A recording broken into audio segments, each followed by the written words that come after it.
Chapter 32. Xiao Xian naturally wanted to learn old Ke's craftsmanship. In addition to making stone tools, he also knew how to set traps, which were very useful for hunting. However, it was still too early for Xiao Xian. He had no foundation, so he could only start with the most basic hammering skills, and slowly learn the more advanced ones later. Xiao Xian could feel old Ke's attitude towards Xiao Xian. Old Ke had been helping him since a long time ago, but sometimes old Ke's words could be easily misunderstood. For example, yesterday when he went to old Ke to learn how to make stone tools, he tried to peel off the stone leaves, and was evaluated as useless. People who didn't understand him would definitely misunderstand. Fortunately, Xiao Xian had a flexible mind. He understood what old Ke meant after thinking for a while. Seeing that Xiao Xian didn't reject their words, Ge immediately felt relieved. When he left, he planned to go to old Ke's place later to ask for credit. It would be best if he could get something good from old Ke as a reward. After helping Xiao Xian build the wooden house, Lang Jie and the others left. They had other things to do. After all, the first hunting trip was coming soon. Every time they went hunting, they risked their lives. They had to be well prepared to return safely. There were 2 hunting groups in the tribe. The 2 groups took turns to go hunting. When one went out, the other would be on duty in the tribe. They were responsible for the safety and defense of the tribe. After all, there were too many wild beasts in the mountains, and there were many old, weak, sick and disabled people in the tribe. Each hunting group was divided into 2 groups.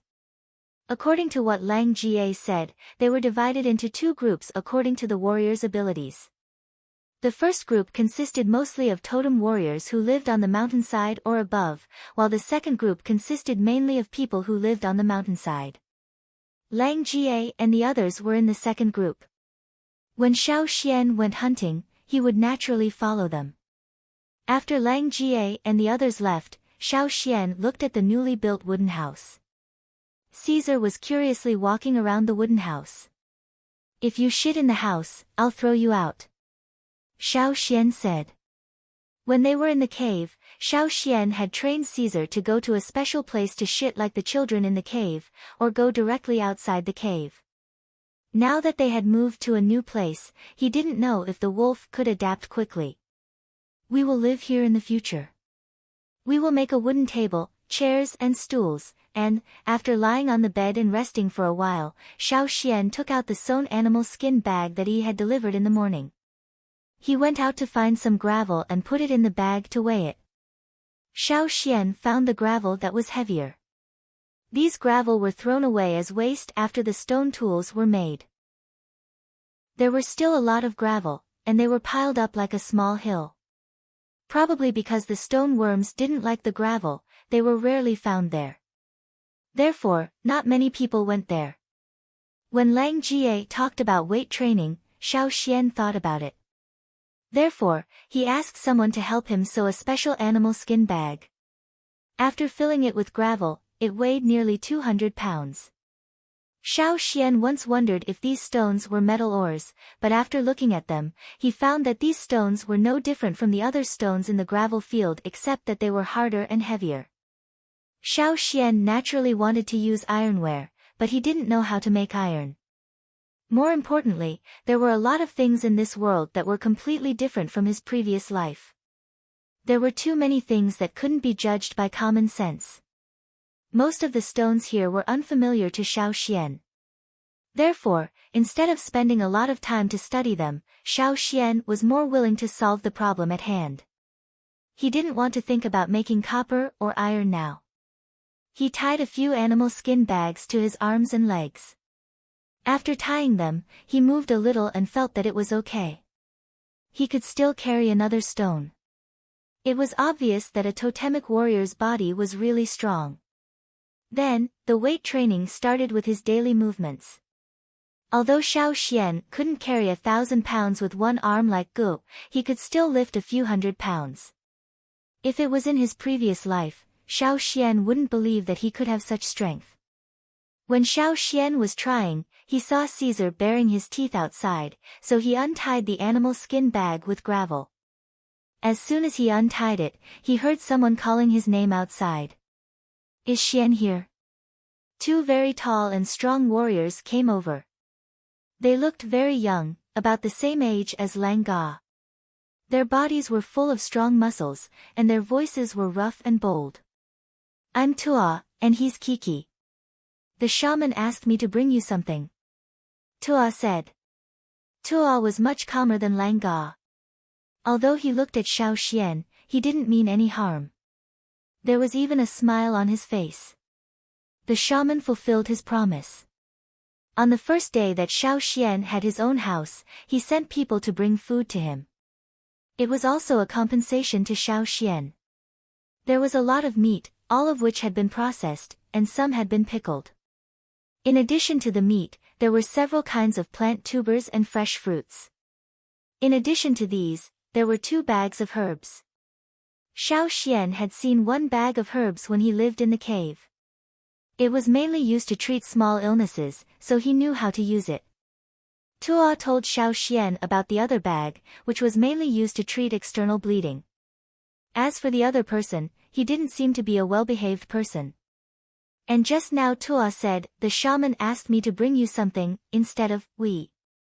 Obviously, Kiki wasn't sent here by the shaman. After entering the house, Kiki kept staring at Caesar. He had his back to Xiao Xian, so Xiao Xian couldn't see his eyes. But judging from Caesar's expression, he knew it wasn't a friendly look. These warriors, who often went out to hunt, looked at animals as if they were prey. When they saw animals, they couldn't wait to stab them with their spears. Caesar's whole body was tense, and he couldn't help showing his fangs. He was almost ready to fight. Hey, this wolf can be raised like this, Kiki said. When Xiao Xian was wondering if this warrior despised Caesar for being too cowardly and not as ferocious as the wolves in the forest, Kiki smacked his lips and continued, it can be eaten in half a year. Caesar immediately showed his 4 fangs to the warrior, and his eyes were alert. He made a growling sound from his throat, which was a warning. It seemed that he would pounce on the warrior and bite him in the next moment. Good. The warrior quickly pulled out the stone knife from his waist, and said excitedly. Tua, who was explaining the use of herbs to Xiao Xian, heard the warrior's words. His face stiffened, and then twitched violently. He immediately put down his things, and like a whirlwind, rushed to Kiki, who was confronting Caesar with the knife, and punched him. Good my ass. Put your knife away. Kiki was punched and flew out of the window, and fell on the ground outside with a bang. Xiao Xian was speechless. Totem warriors were really simple and violent. After punching Tua, he walked to Xiao Xian and said, he's always like this. He gets excited when he sees a beast. Don't worry, he's just used to it. He won't do it for real. After all, the wolf was the witch's card, so they didn't dare to do it for real. However, when he just finished his words, Kiki, who had just been punched, walked into the room as if nothing had happened. He moved his feet and walked to Caesar again. This time, he didn't hold the knife, but just rubbed his fingers. It was obvious that he hadn't given up yet. Tua had no other choice. The witch asked him to move things here, but he didn't expect to meet Kiki on the way. When he heard that they were going to the newly awakened warrior, the one who had surprised them the most at the ceremony, Kiki immediately became interested and followed them. Tua had wanted to talk more with this little warrior who was valued by the witch, but now he regretted letting Kiki come with him. If he let Kiki stay here, he might really fight with this wolf. This little wolf couldn't even take 1 punch from Kiki. What if it was killed?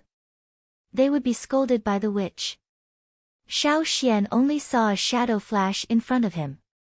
The next moment, Tua appeared behind Kiki and dragged him out with his arm around Kiki's neck. At the same time, he turned back and said to Xiao Xian, we've delivered the things. We'll leave now.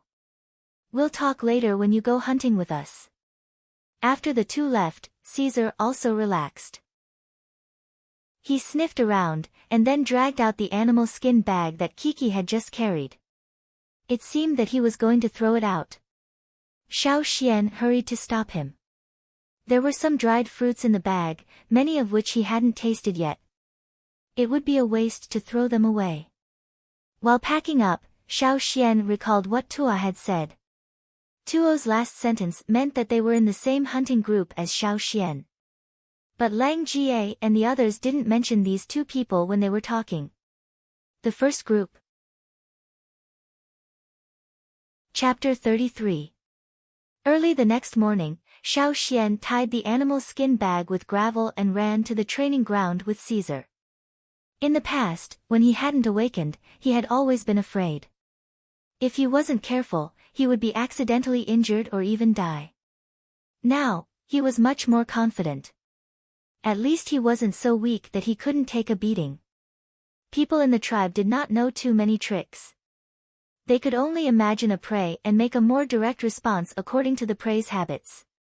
Some warriors would treat the cliff as some kind of wild beast, and then hit the cliff with their fists and feet. Therefore, if you saw sand and stones flying around on the mountain, don't be surprised.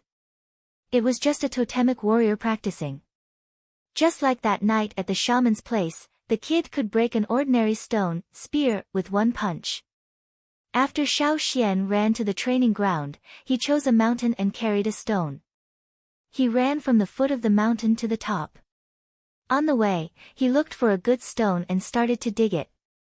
Fortunately, I have such a special ability. Xiao Xian looked at the different shades of gray in his vision and sighed. Compared to the totemic power, Xiao Xian's other ability undoubtedly helped him a lot. It saved him a lot of time and effort to find it. Xiao Xian could not dig a middle or upper grade stone. If he hit it with his bare hands, it would hurt his own hands.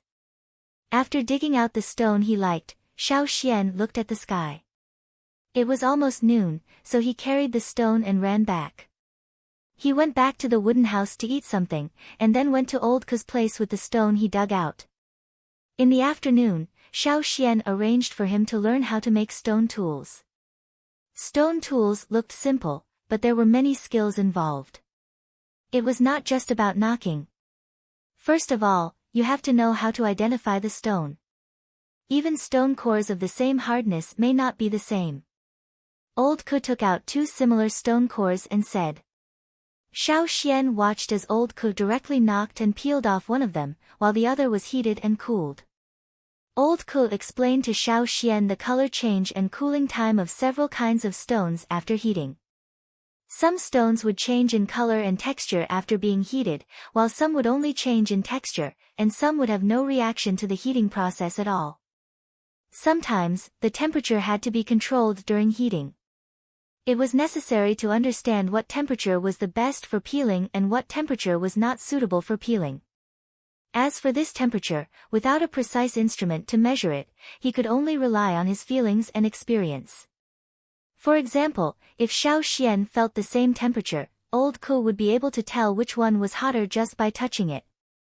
Different stones have different reactions to different temperatures, heating times, cooling changes, and other characteristics. Old Ku placed one of the two stone cores he had just taken out above the fire. Holding a stone stick in each hand, he placed the stone core in the middle. The fire burned very brightly, as if it wanted to dry people out. Just by standing next to the fire for a short while, one would be covered in sweat. Old Ku's face was also covered in sweat, but his hands were still very steady. His movements of flipping the stone core were also very agile. Half an hour later, the stone core that was being heated above the fire turned from its original grayish-white color to a reddish-brown color. Old Ku then took the stone core away from the fire. However, he did not start peeling off the stone leaves. Instead, he waited for the stone core to cool down and the reddish-brown color to lighten before he began peeling off the pieces. The peeled stone leaves, whether they were slender or round, were almost the same thickness. What kind of control was needed to achieve this? At least in Xiao Xian's previous opinion, without advanced cutting tools, it would be impossible to achieve this level. The so-called ideal polishing was actually a very complicated process. Those who did not understand it would not be able to imagine it at all. After the theory came practice. Xiao Xian spent most of the afternoon practicing peeling stone leaves. Too much trash. Again. What the hell are you peeling off? Again. Poor control of the strength of the hammer. Again. Wait. Can this stone be peeled off directly? Did you eat too much fish? Take it and burn it. Some people who lived closer to Old Ku all knew that Old Ku's temper had become worse recently. When they talked about Xiao Xian, they all shook their heads and sighed, Xian, that poor child. In fact, the situation in the house was not as bad as the people in the tribe thought. Old Ku was not merciful with his words, but he still put a lot of effort into teaching Xiao Xian the skills of peeling, so he was willing to part with the stone cores. Xiao Xian knocked off 5 stone cores in one afternoon. Not counting the one he brought, the other 4 were Old Ku's own. The stones were not bad, so it was a waste to use them as practice stones. Old Ku did not feel sorry for Xiao Xian, but he felt ashamed of himself. Every day, Xiao Xian returned to his wooden house tiredly from Old Ku's place. His muscles were stinging, and the pain was getting more and more intense. Setting up a stone pot and lighting a fire was painful enough to make him grit his teeth. The area between his thumb and index finger was even more painful. He held the stone hammer even more tightly. It took him several tries to set up the stone pot successfully. Xiao Xian felt like the one being hammered wasn't the stone core, but himself. However, he slept very well that night, and when he woke up, his whole body felt refreshed, as if the muscle pain from yesterday was just an illusion. Xiao Xian did not know if this was a totemic warrior's own ability, or another special ability. Early in the morning, Xiao Xian planned to go to the training ground as usual. Yesterday, he saw a place with good stones. He could dig out some good stone cores. This way, he would not have to use Old Ku's stones all the time. What if he made Old Ku poor? As he walked, Xiao Xian felt that something was wrong. People who were not so active usually got up early and gathered in the same direction. After thinking for a while, Xiao Xian patted his forehead. He almost forgot. Today was the day that Lang Jie and the others went out to hunt. Xiao Xian took Caesar to the place where the crowd gathered. There was a road from the foot of the mountain to the top of the mountain, almost in a straight line. This road was higher than other places, and no one had built a house on it. The hunting team would pass through this road when they went out or came back, so they would not disturb the other residents in the tribe. Over time, this path also took on a different meaning. People in the tribe called it the Path of Glory. It was like a grand farewell to warriors who were about to go to the battlefield. People had mixed feelings. Some were proud, some were heavy, and some were hopeful. They did not know if their families were still safe when the hunting team came back. Would they be able to bring back enough food?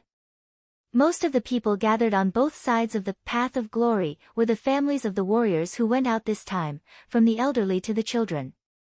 When the hunting team came back, these people would be here to welcome them. And the 2 times, their feelings would be completely different. However, besides welcoming and sending off the hunting team, for the warriors in the hunting team, this road also represented a kind of meaning. It was an affirmation of their own strength. If Xiao Xian were to describe it, for many warriors, this road was a road to show off their wealth. When they came back from the hunt, it was clear who got how much food, just like the disclosure of assets. Rich people naturally did not lack reputation, status, or women. These were all things worth showing off. They're coming.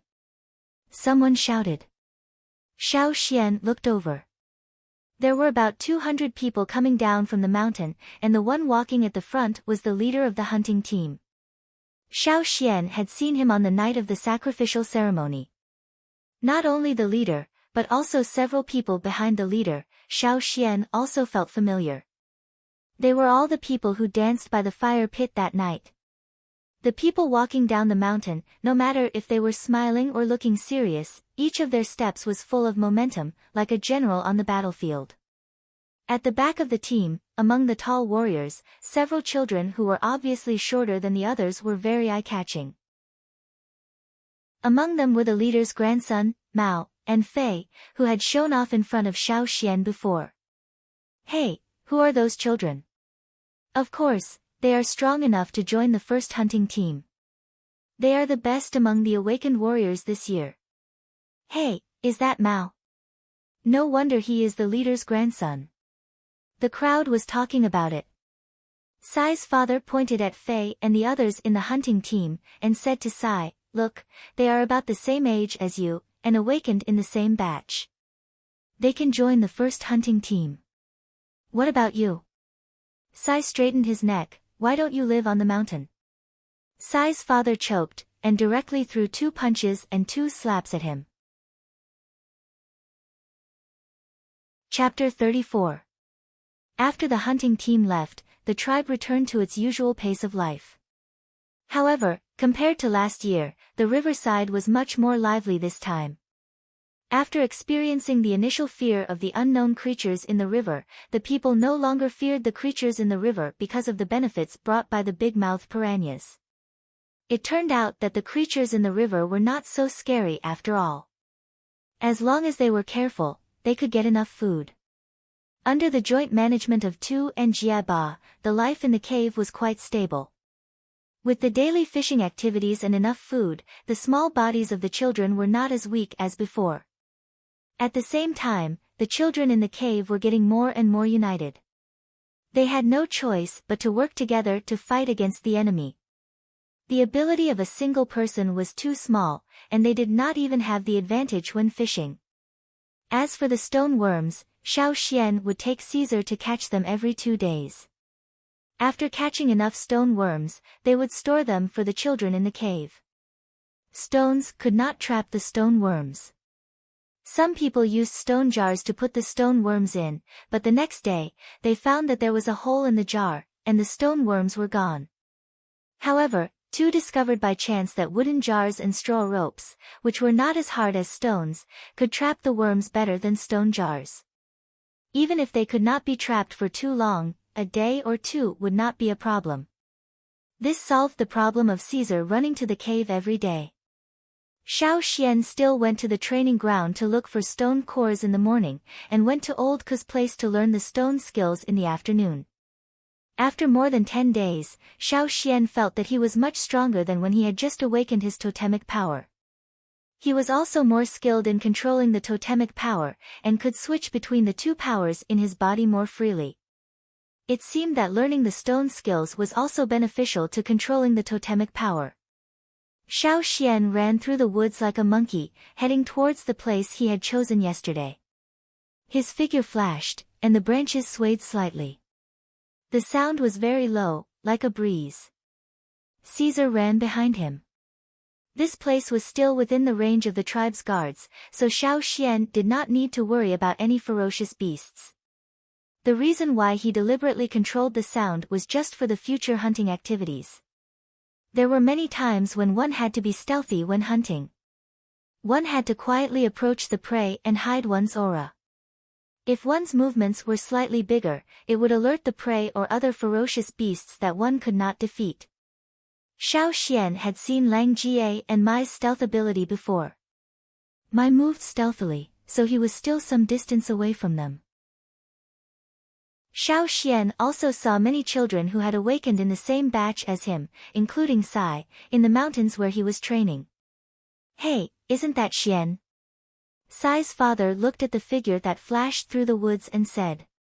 For those who had not awakened their totemic power, Xiao Xian's speed was naturally very fast and hard to catch. However, for other totemic warriors who had awakened their totemic power many years ago, it was nothing. Sai jumped on the spot with a big rock in his hand. He had already jumped more than 100 times with the rock. Hearing his father's words, Sai turned his head and looked over. Xiao Xian was no longer in the woods. "What are you looking at? Keep dancing." Sai's father hit Sai but with a stone stick and scolded him, "You can't even beat Xian, who is 2 years younger than you." "Why can't I beat him?" Sai was not convinced. "Hey, you're still being stubborn. If I say so, then so be it. Just jump. You can't rest until you've jumped 200 times. Sai's father hit Sai twice with the stick. "I've already jumped 172 times. He just needed to jump another 28 times. Sai counted in his mind. He was a little happy when he thought about it.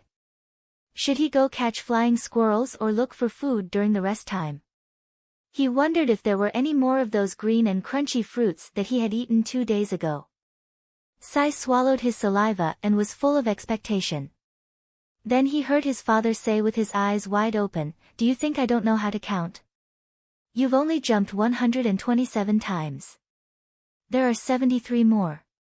Sai was so angry that he almost threw the big rock away. However, his father's way of doing things was always right. Even if he was wrong, he had to admit it. Debate with him? He would be beaten. Damn it. Sai couldn't beat his father, so he took it out on Xian. Xian, who didn't know that he was being punished again, was busy picking stones. There were many stones in the training ground, but very few of them could be used to make stone tools. Even if he relied on his special ability to identify the grade of the stones, he couldn't find the most suitable one quickly. Because, even if it was a good stone, it might not be suitable for making stone chips. Therefore, every morning, Xian would spend a few hours picking stones, and then bring back stone cores that were good and suitable for making stone chips. After following old Ku for a few days, Xian's ability to identify stones had improved a lot. He was no longer as clueless as he used to be, where he could see all kinds of stones the same. While Xian was looking for stone cores, Caesar was bored, so he went to stop the flying stone squirrels that were digging holes and jumping around in the mountains. Every time Xian finished picking stone cores, he would find several dead flying stone squirrels next to Caesar.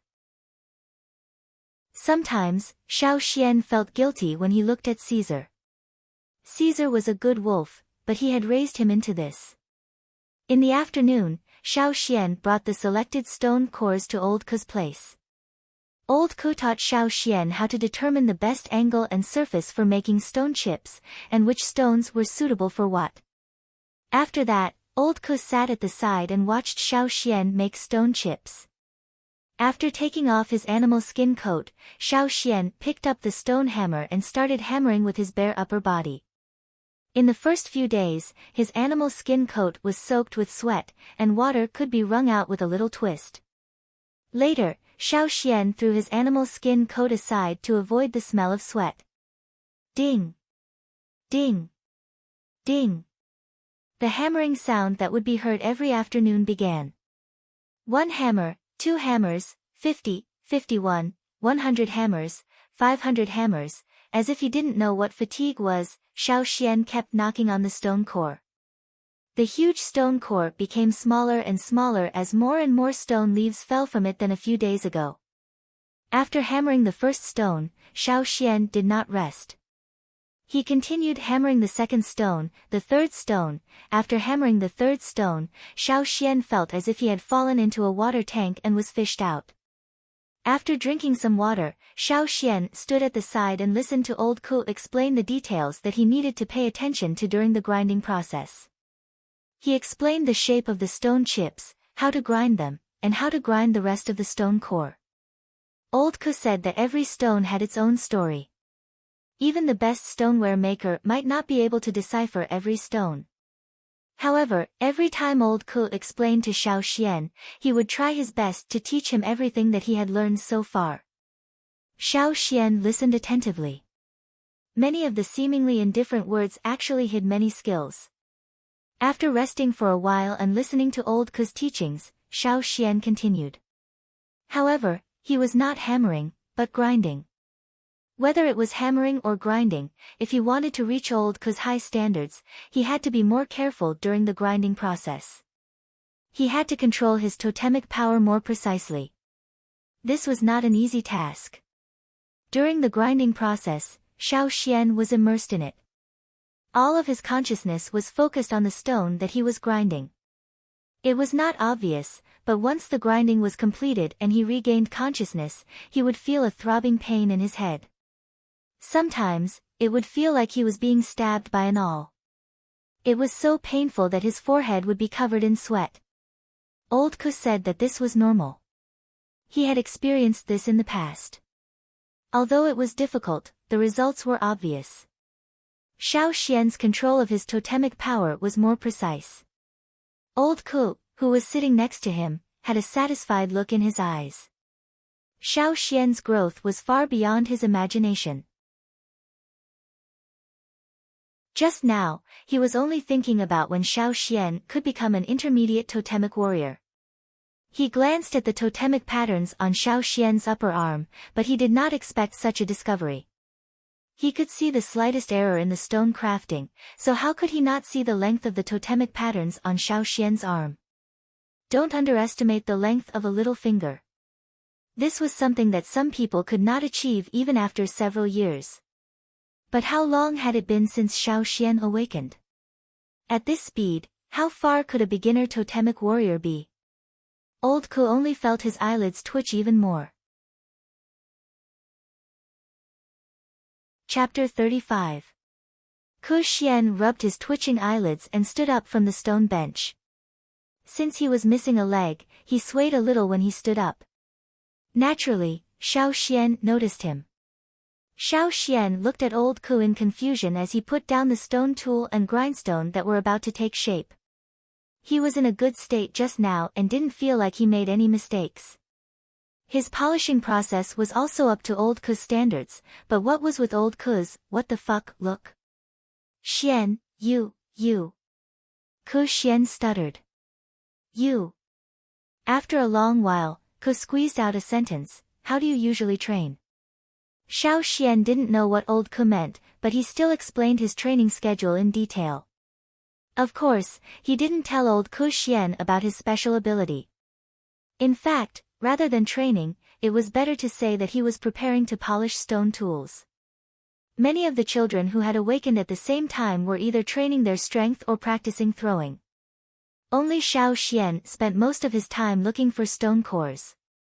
Some people even secretly laughed at Xiao Xian for not doing his job properly. After pondering for a while, Ku Xian didn't think there was anything wrong with what he said. Xiao Xian was very hardworking and showed a strong drive when he was polishing stone tools. This was also the reason why Ku Xian was willing to teach him. However, when he was learning stone tools, he also put in a lot of effort. Why didn't he improve as fast as Xiao Xian? Old Ku couldn't figure it out. He could only attribute the reason to Xiao Xian's extraordinary talent. No wonder he awakened at the age of 10. After calming down, Old Ku waved his hand and motioned for Xiao Xian to continue. He thought for a while and stopped him.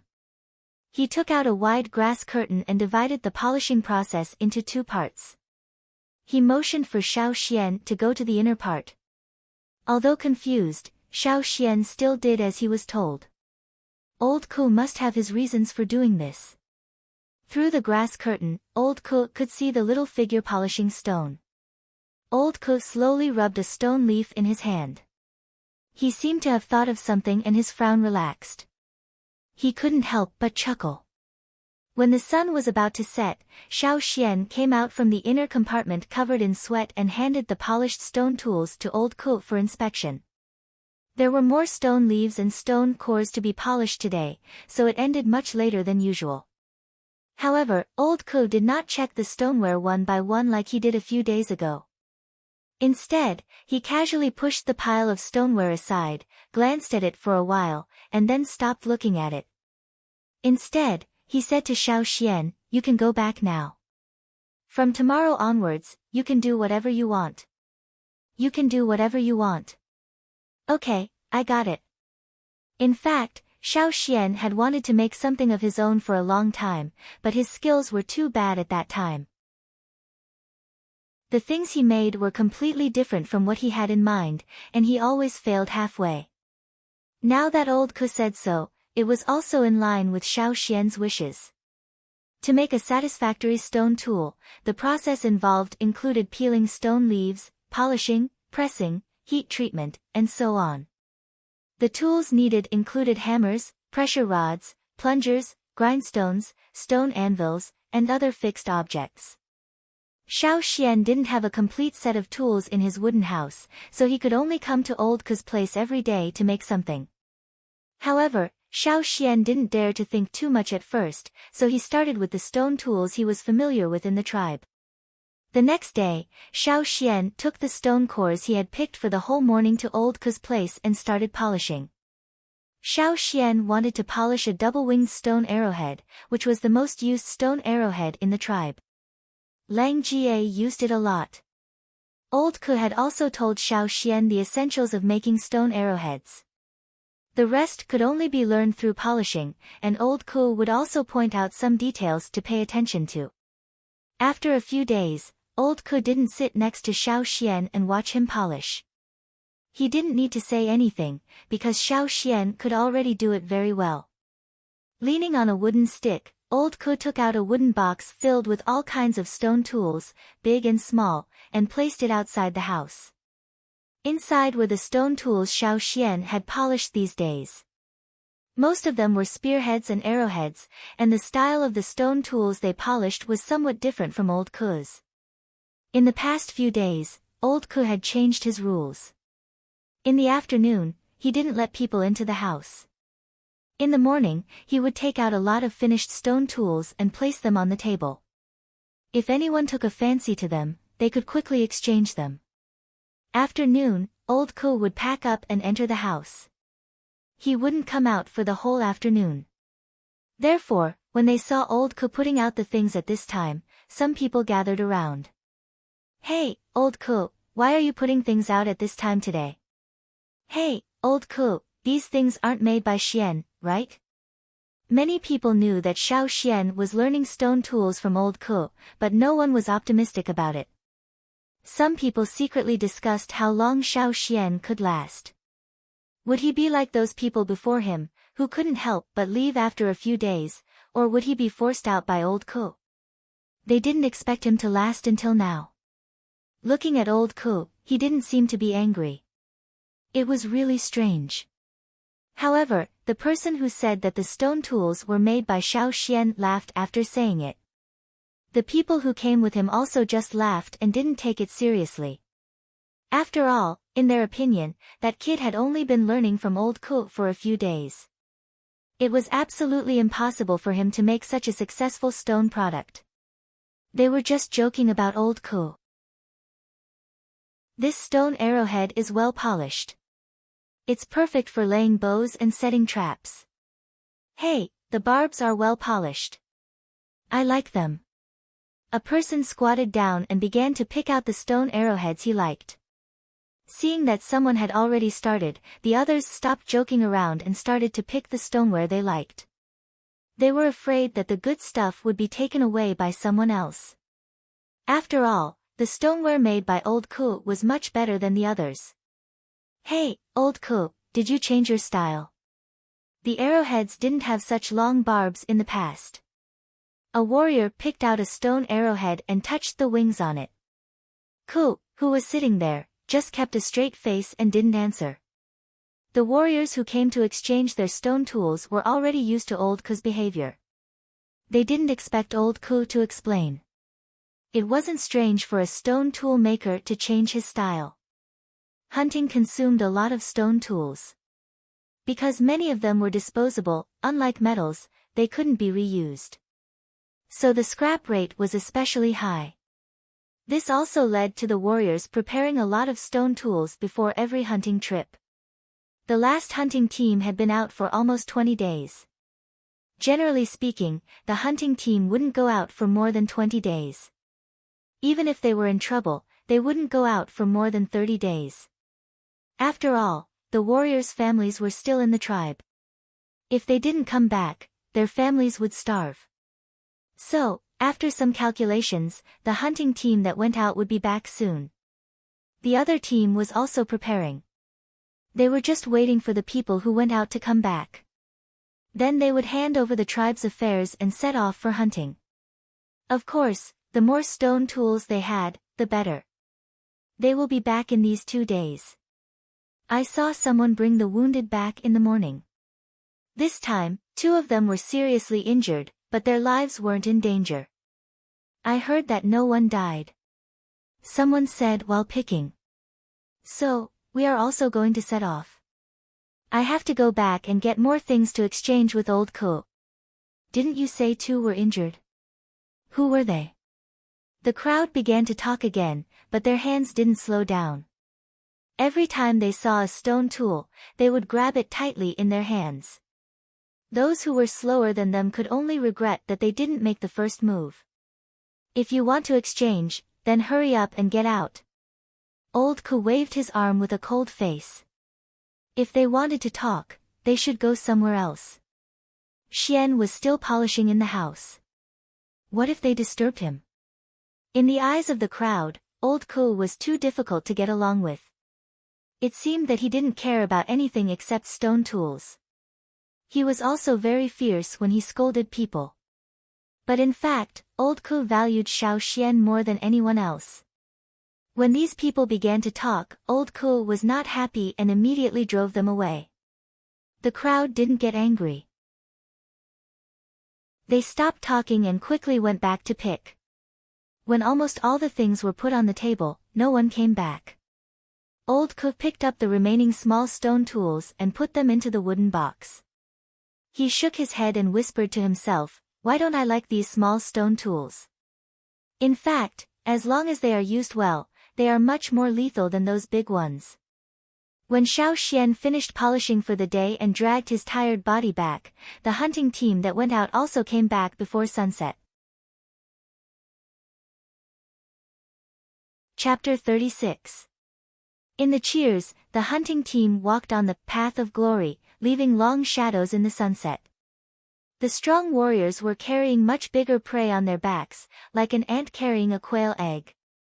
They carried some on their shoulders, carried some on their backs, and even dragged some with straw ropes. The harvest was plentiful, and it was truly a rewarding journey. It was said that no one in the hunting team was killed this time, only 2 were seriously injured. The injured ones were with the shaman, and their condition had stabilized. With the strong physique of the tribesmen, it wouldn't take long for them to be able to jump around again. After a whole afternoon of non-stop grinding, Xian was too tired.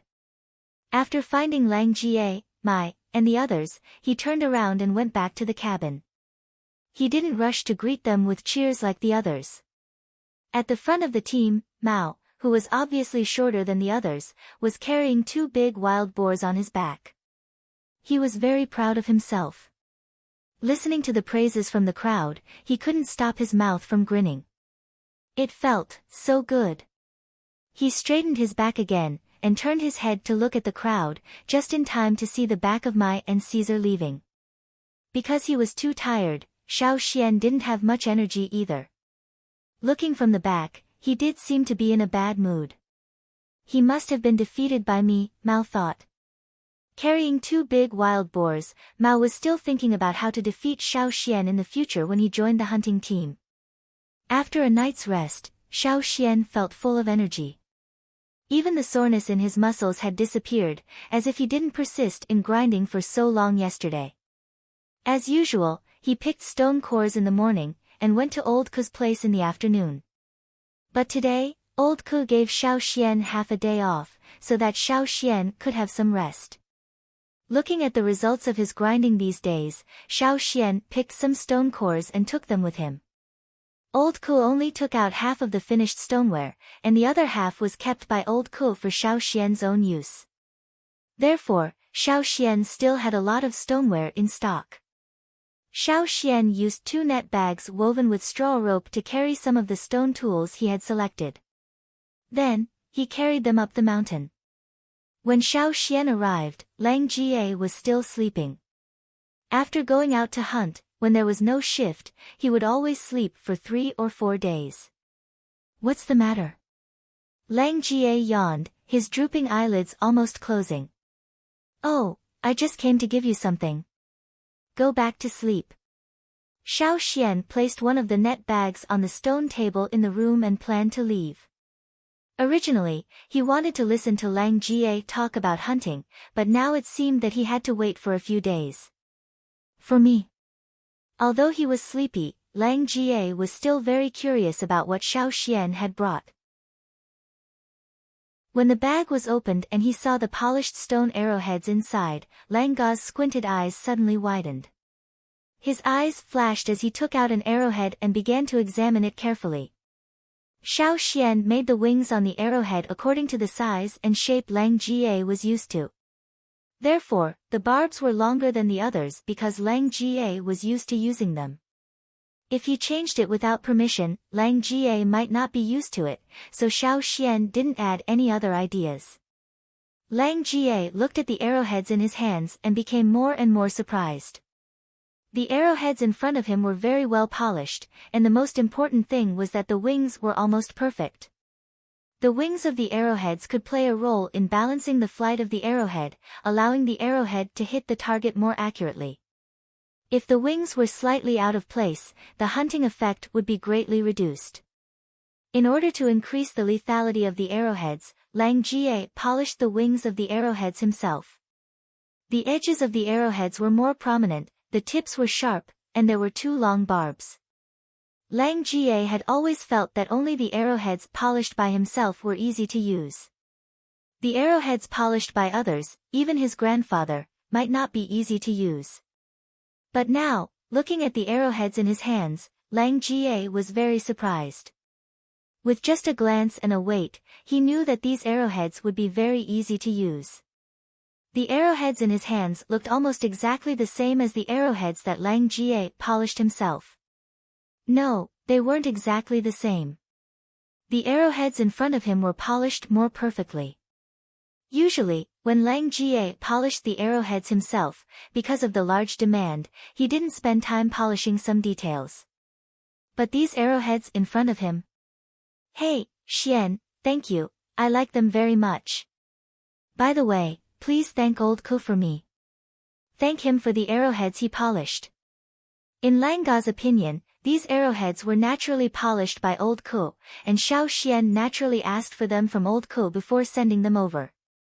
Lang Jie stretched out his thumb and touched the wings of the arrowhead.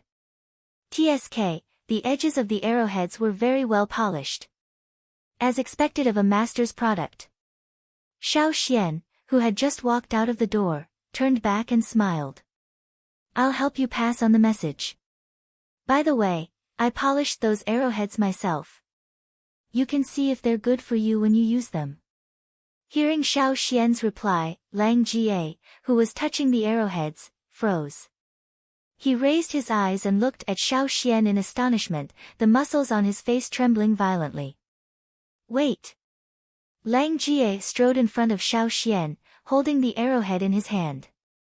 He stared at Xiao Xian and said word by word, "You made this?" Xiao Xian nodded. Yes, it's passable, right? Passable? Lang Jie stared at Xiao Xian with bloodshot eyes. Even his breathing became heavy. If these were considered passable, then what was the point of what he was doing now? Stone slag? Xiao Xian didn't quite understand what Lang Jie meant. He had some arrowheads given by Lang Ga. Because he had used them once, Lang Jie didn't want to take them out for hunting, but it would be a waste to throw them away, so he gave them to Xiao Xian for training. When Lang Jie and the others first started training, they also used second-hand arrowheads, which was very common in the tribe. Xiao Xian's arrowheads were made according to the ones given by Lang Ga. There were some flaws on the arrowheads, but it didn't affect their use. Xiao Xian always thought that the small flaws were caused by the wear and tear of the arrowheads. After seeing them, old Ku didn't comment on them. But for the arrowheads made by Xiao Xian himself, old Ku commented that they were passable. This was also the reason why Xiao Xian said they were passable. Lang Jie looked at Xiao Xian with a complicated expression. Maybe it was because he had a grandfather who was a stoneware maker. He also made stoneware himself and thought that he was quite talented in stoneware. Now that he had some success, even if he couldn't catch up with his grandfather, he would definitely surpass him in 10 years. Moreover, among his peers, his ability to make stoneware was above most, especially when it came to arrowheads. Almost no one in his generation could surpass him. But now, in front of him, there was a 10-year-old kid who had just awakened and learned stoneware for less than 30 days. The arrowheads he made were actually better than his own. With his eyesight, he could naturally see that this kind of stone tool could not be made with enough time and meticulous polishing. Moreover, the arrowheads in his hand were very smooth and did not have many stagnation points. It was possible that these arrowheads were all polished in a short period of time. Why did he change so much after coming back from a hunt? I'm only going out for 20 days, not 2 years. Thinking about how he gave Xiao Xian a batch of second-hand stoneware arrowheads full of flaws before he went hunting, Lang Ga's face turned red and he wanted to bang his head into the ground. Although he was usually thick-skinned, when it came to stoneware, he was deeply influenced by his grandfather. His views and thoughts were completely different from usual. Deep breaths. Deep breaths again. Lang Jie stretched out a trembling finger and pointed outside, "You, don't come out for 3 days." After saying that, Lang Jie put down the curtain and didn't sleep. He strode to the small room where he usually used to grind stoneware and began to work.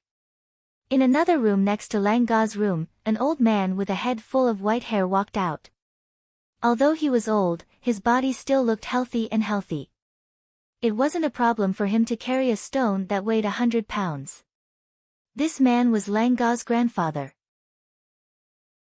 The old man had just taken an afternoon nap and was chewing on a piece of jerky when he was about to go down the mountain to meet some friends. When he heard the sound of stoneware grinding, he thought that one of his sons was preparing stoneware for hunting. When he turned his head, he saw his grandson, who was supposed to be sleeping soundly in his room, appear in the stoneware room through the open window. The old man was so excited that he almost choked on the jerky. His eyes were as big as stone balls. He looked at Lang Jie as if he was looking at a rare ferocious beast in the forest. Holy shit! This little bastard, every time he came back from a hunt, he would be like a softie who couldn't get up without sleeping for 3 or 4 days. How strange. Xiao Xian, who had just been yelled at by Lang Jie, "Don't come out for 3 days, was a little confused. What was wrong with Lang Jie? Did he not wake up and have low blood pressure? Shaking his head, Xiao Xian carried another net bag and walked up the mountain. Mai's place was slightly higher.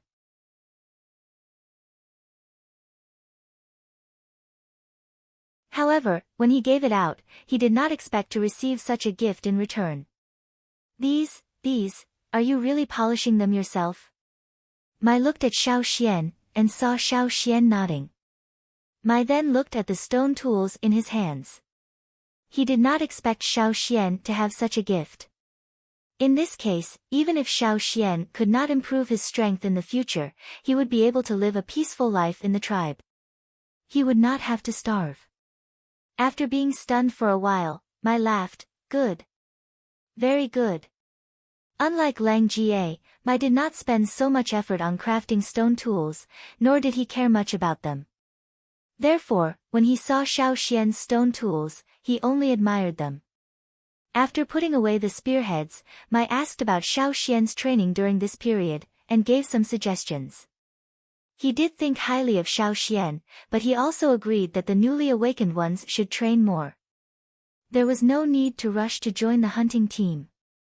Otherwise, they would be like Hoodlum, who was too eager for success. However, when the time came, they would make a lot of mistakes and become a burden. After thinking for a while, Mai reached out his hand and said to Xiao Xian, "Punch my hand, and let me see your strength." After a totemic warrior's ability was improved, his strength would continue to increase. That was why Mai wanted to use this method to see Xiao Xian's results during this period of training. However, he did not expect Xiao Xian to improve much. After all, Xiao Xian had spent most of his time making stone tools. Okay. Xiao Xian put aside the meat in his hand, and stretched his arms and legs. In fact, he did not know how different he was from the other kids, except for his special ability. He also did not know what level he was at now. It would be good for his future training if he could get some advice from Mai. Since he wanted to test his fist strength, he had to use his totemic power. Taking a deep breath, Xiao Xian mobilized the totemic power in his body. Immediately, clear totemic patterns appeared on his face, and quickly spread from his face to his neck.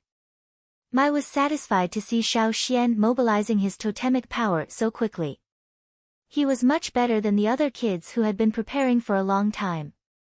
Xiao Xian suddenly stomped on the ground with his right foot, and rushed towards Mai at a high speed.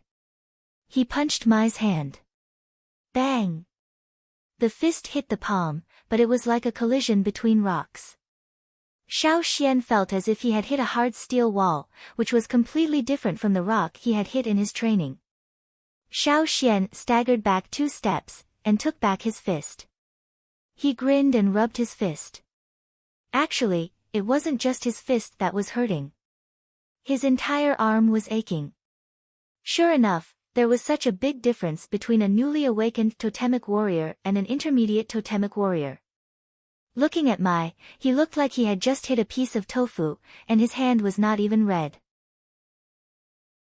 Xiao Xian also noticed that the totemic patterns on Mai's body had indeed gone past his elbow, and some of them had even spread along his forearm. Unlike him, his totemic patterns had just gone past his shoulder. In fact, Mai was not so calm. He looked at Xiao Xian in surprise. Compared to the pain in his hand, he had seen the totemic patterns on Xiao Xian's shoulder, but now they had disappeared. He did not know if it was an illusion, but Xiao Xian's punch was indeed stronger than most of the newly awakened totemic warriors. Winter was over, and the weather was getting warmer. The temperature was rising day by day, and he had to train every day. For convenience, Xiao Xian was now wearing a sleeveless animal skin coat, so the totemic patterns on his shoulder were naturally exposed. Maybe Mai did not have old Ke's eyesight, but compared to most people, he was much better. Again. Use all your strength, Mai said to Xiao Xian. Seeing that Mai had other ideas, Xiao Xian did not hesitate. Taking a deep breath, Xiao Xian mobilized the totemic power in his body again. In his mind, the flames wrapped around the horns suddenly grew, and the totemic power was mobilized to the limit. Feeling the surging power flowing through every muscle and every bone, Xiao Xian's mental state reached its peak in an instant. After working on stone tools for so long, his precise control of the totemic power had shown its advantage. He was very familiar with the instantaneous accumulation of power, and he could feel it every day. Every time this happened, Xiao Xian would have a strong sense of confidence. At the same time, the flame patterns on Xiao Xian's body became abnormally bright, and he could almost feel the burning heat of the flames. The moment he exerted force on his leg, the ground trembled slightly. Whoosh! Before the punch arrived, the wind from the punch had already arrived. Although Xiao Xian was only a junior totem warrior who had just awakened, and he hadn't trained his strength to the extreme, the sudden explosion of his fist brought about an unparalleled momentum.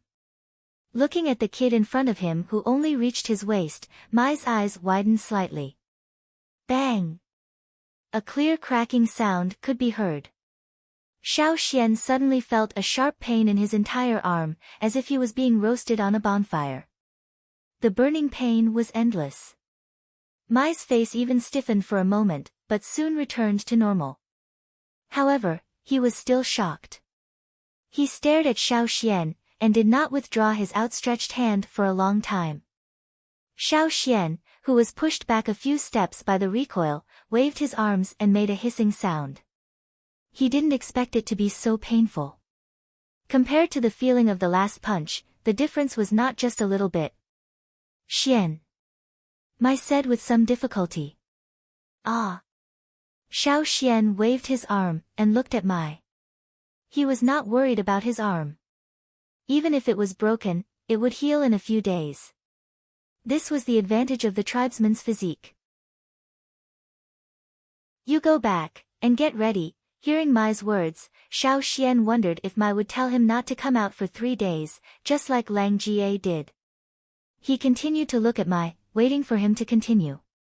"Get ready, and go hunting with us next time." Huh?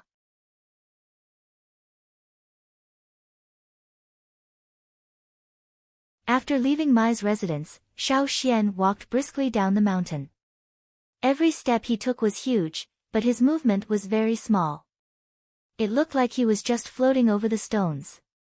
After going down the mountain, Xiao Xian did not immediately go back to his cabin. Caesar went to help the children in the cave to dig out stone worms, so Xiao Xian was not worried. When he came to Old Ku's cabin and was about to shout, he saw the straw curtain at the door being lifted up. An old man with a head full of silver hair strode out. Looking at the old man's face, it was obvious that he was angry. His beard was almost sticking up. Seeing Xiao Xian standing at the door, the old man frowned and looked at Xiao Xian from head to toe. It seemed that he was questioning something. His eyes were like a stone knife that could not wait to cut Xiao Xian a few times. His beard trembled. It seemed that he wanted to say something, but in the end, he only left with a heavy humph. Then he turned around and left. Xiao Xian was confused. Was he a psychopath? Seeing Gu poking his head out at the door, Xiao Xian asked, "Who was that?" After making sure that the old man was far away, Gu laughed and said, "That was Lang Ga's grandfather." That was Lang Ga's grandfather. Just as Lang Jie said, he was a bad-tempered old man. Walking into the cabin, Xiao Xian told old Ku that Mai allowed him to go hunting next time. Gu was surprised with his jaw wide open. Old Ku, on the other hand, seemed to have expected this. He replied with a calm face, and let Xiao Xian go into the inner room to polish the hunting stone tools. The stone tools used for hunting were more demanding and time-consuming than the stone tools used for training. Xiao Xian had a lot of stone tools for training, but only a few for hunting. Half of them were given to old Ku to trade, and the other specially made ones were given to Lang Jie and Mai. Xiao Xian only had 5 fingers left. Xiao Xian did not say much. He took off his animal skin coat and went into the inner room. Gu looked at the straw curtain hanging there as a partition and smiled. Old Ku wanted to hide the girl and teach her by himself. Old Ku did not allow outsiders to enter the house, but there were always some people like Gu who would enter through the window. Of course, there were also some people that Old Ku could not stop, such as Lang Ga's grandfather. Old Ku wanted to prevent others from snatching Xiao Xian away. "Hey, Old Ku, why do you think they allowed Xian to follow the team in advance?" Gu asked.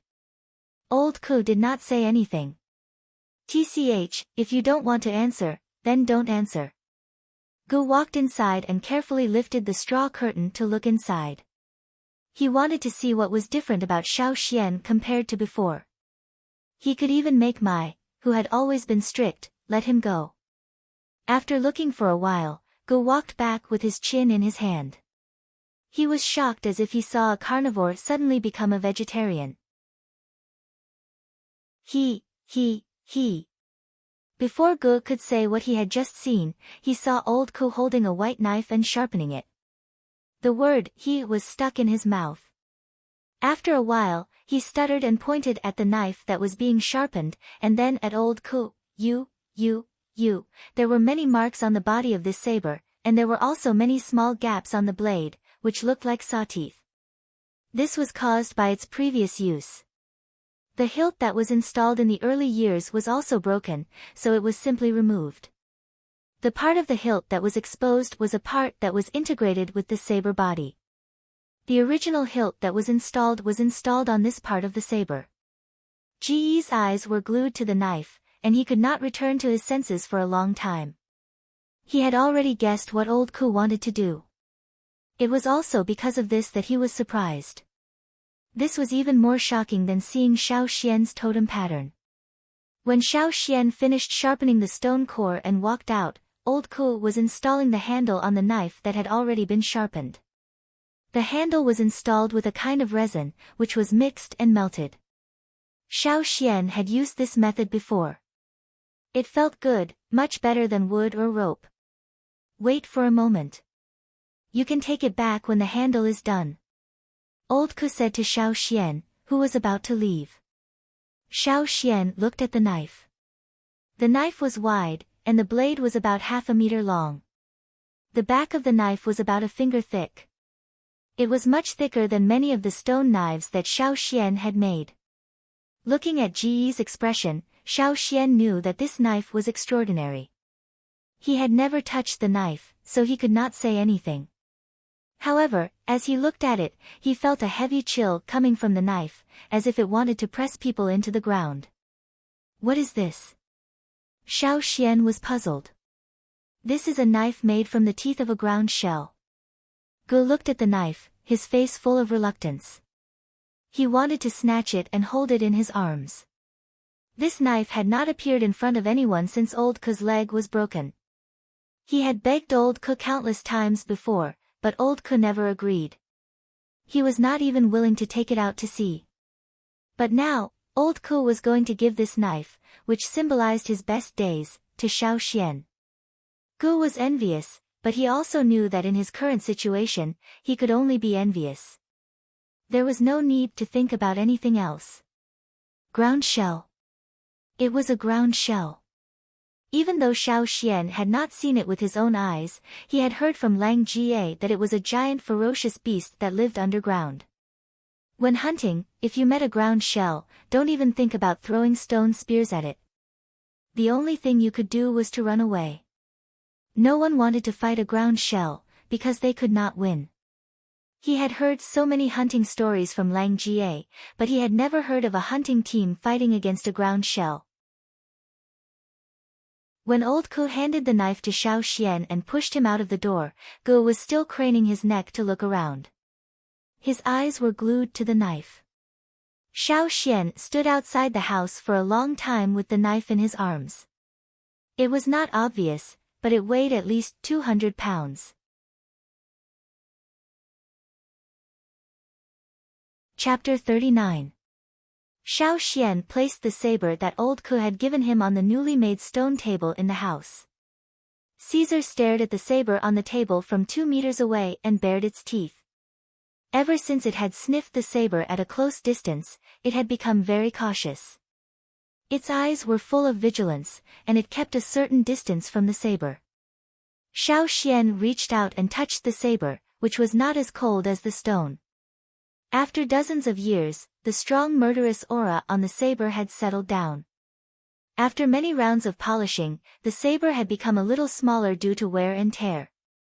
The blade, which was originally full of small nicks, had become smooth and sharp after being polished again.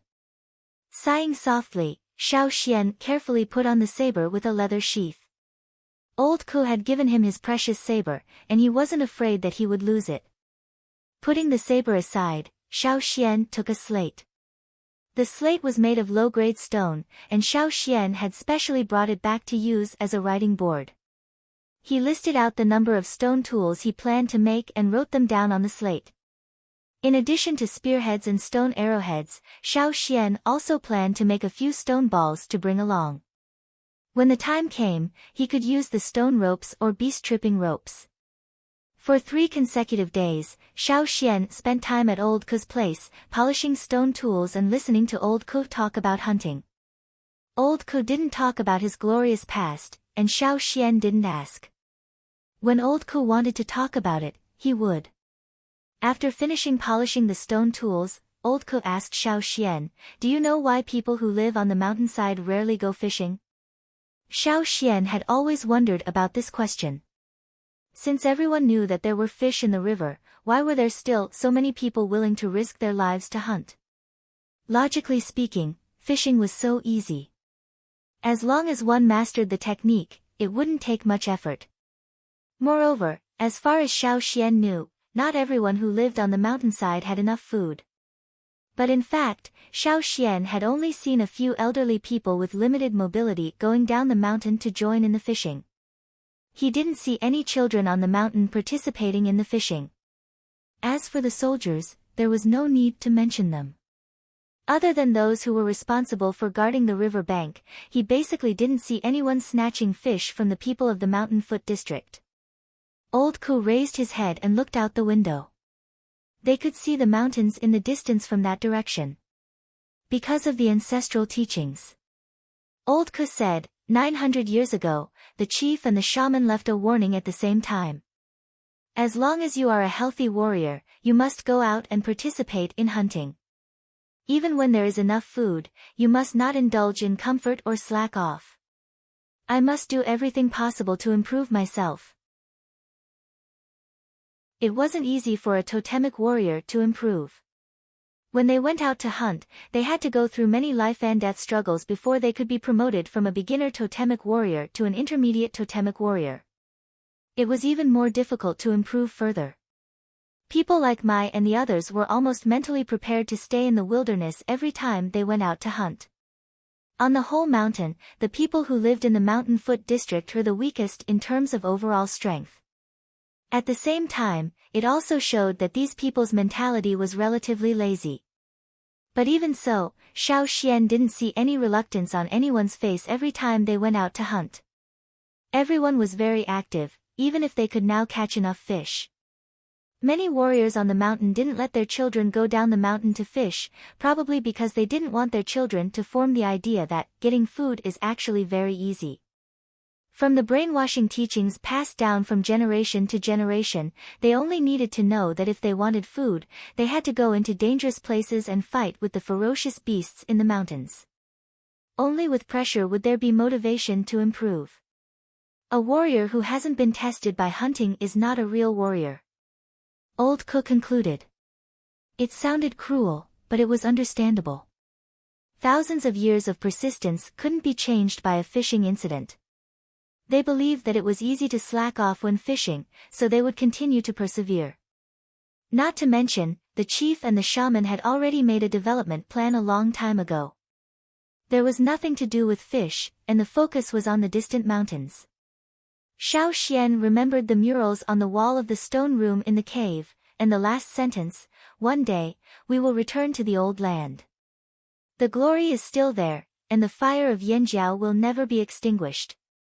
After leaving Ku's place and returning to his cabin, Xiao Xian gently counted the stone tools he made today, and classified them together with the stone tools he made a few days ago. The stone arrowheads made by Xiao Xian himself were different from those made by Lang Ga. The arrowheads were more streamlined, the wings were striped, and the tips were slightly straighter. In addition, he also made some three-winged stone arrowheads. Different from the stone tools used for training, the stone tools prepared for hunting were engraved with Xiao Xian's name. This was something that every hunting warrior in the tribe would do. After sorting out the stone tools, Xiao Xian turned back and saw Caesar squatting next to him, yawning. His ears drooped listlessly, and he looked like a lazy dog lying in front of his house. No wonder Lang Jie and the others didn't look at Caesar as prey, but directly ignored him. Caesar wasn't a challenge at all, and they weren't interested in him. However, when the hunting team went out for about 20 days, what would Caesar do? It was impossible for him to stay at home, and Xiao Xian didn't feel at ease if no one looked after him. Should he send him to the mountain and ask the shaman for help? No, the old faker couldn't take care of anyone when he was busy. Xiao Xian even thought about sending Caesar to the cave, but in the end, he gave up the idea. If he was sent to the cave, Caesar would do whatever he wanted, and those kids wouldn't be able to control him at all. After thinking of several candidates, Xiao Xian decided to let Old Ku keep an eye on him. Besides, Caesar would be more obedient in Old Ku's place. Caesar had been making stone tools in Old Ku's place for a long time, so he was familiar with the place. Besides, Xiao Xian also believed that Old Ku could take good care of Caesar. Therefore, on the third day after the hunting team came back, those who stayed behind were ready to set off. Xiao Xian took Old Ku's knife and the stone tools he made, and took a detour to Old Ku's house. He left Caesar at Old Ku's place, and left a lot of fish and meat. Caesar had grown bigger, and his appetite was not small. "Stay here and guard the door. I'll pick you up when I come back. When he was walking up the mountain with the equipment on his back, Xiao Xian could still hear Caesar's moans, which sounded quite pitiful. He was becoming more and more like a dog. According to the previous agreement with Lang Jie, Xiao Xian would go to Lang Jie first when he reached the mountainside, and then Lang Jie would take him up the mountain. Before the hunting team set off, there was a mobilization meeting. Xiao Xian did not know many of the procedures, so he had to be guided by someone, or else it would be easy to make mistakes. When Xiao Xian arrived, Lang Jie was already waiting at the door, with several big animal skin bags and net bags full of tools. Let's go. Lang Jie walked in front with the equipment on his back. When he followed Lang Jie up the mountain, many people saw Xiao Xian and were surprised. They did not expect that Xiao Xian would be able to go hunting with them this time. Is Fei not going? Xiao Xian asked Lang Ga. Xiao Xian saw Fei's figure just now, but he did not bring any equipment, nor did he want to go up the mountain. He looked at Xiao Xian angrily. Him. Lang Jie lowered his voice. During the last hunting trip, he was disobedient and made a mess. This time, Mai and the others did not let Fei go with them. They told him to stay at home and reflect. We'll talk about it next time. Anyway, don't think about it this time. So Xian, when you go hunting with the hunting team, you must listen to them. Got it. Xiao Xian replied. On the way, they met Ang and a few others who had a good relationship with Lang Jie, so they went up the mountain together. The mobilization meeting was held at the same place as last time, but this time the whole fire pit was not lit. The shaman was wearing a gray cloak, standing by the fire pit with a walking stick in his hand. He was talking with Chief Ao. When Xiao Xian looked over there, the shaman also looked over. When he saw Xiao Xian, he was stunned. Obviously, he remembered Xiao Xian this time, and did not expect that Xiao Xian would join this hunting mission.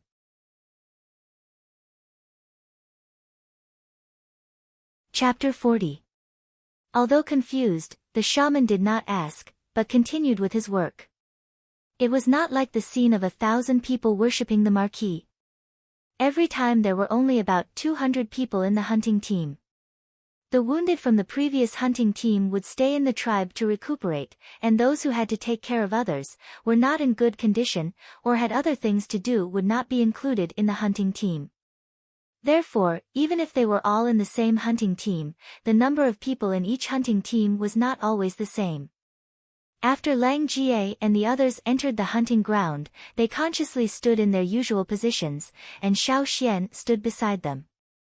At the front of the team were several important figures in the hunting team, more than 10 of them, including Mai. The shaman stood beside the fire pit, with a stone bowl in his hand.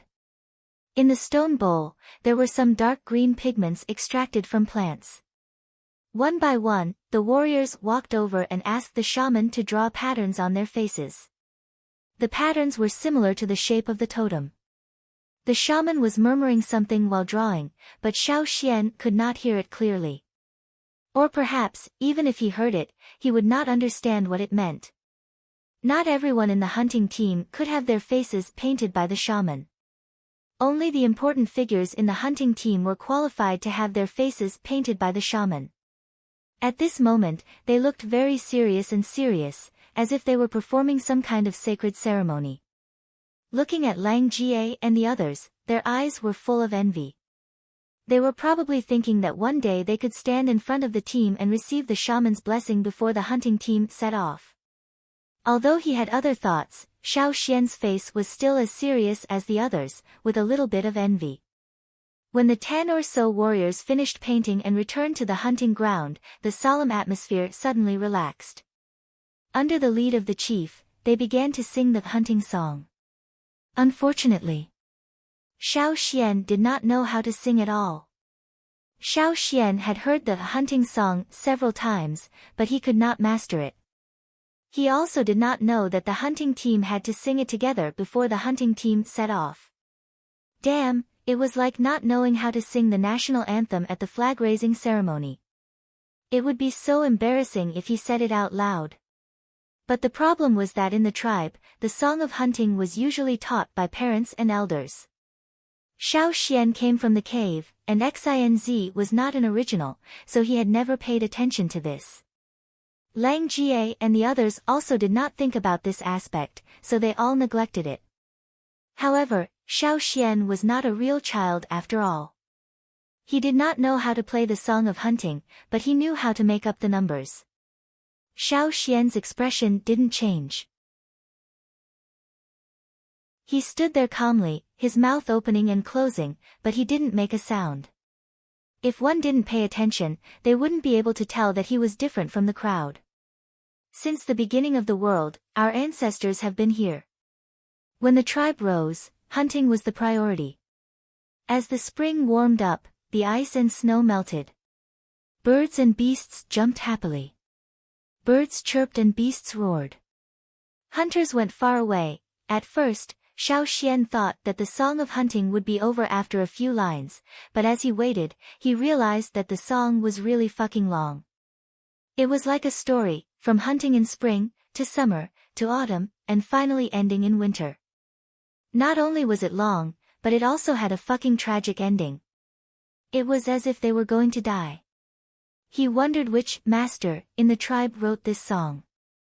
Although the song talked a lot about hunting, and warned everyone that hunting in winter was dangerous and they had to be cautious when going out, Xiao Xian didn't feel that it was inspiring. However, the people present were all red in the face and neck, as if they were on steroids. They even sang the totem patterns on their bodies. They couldn't wait to tear apart ferocious beasts on the spot to vent their excitement. Xiao Xian really couldn't understand the mentality of these people. Perhaps, this was the difference between outsiders and natives.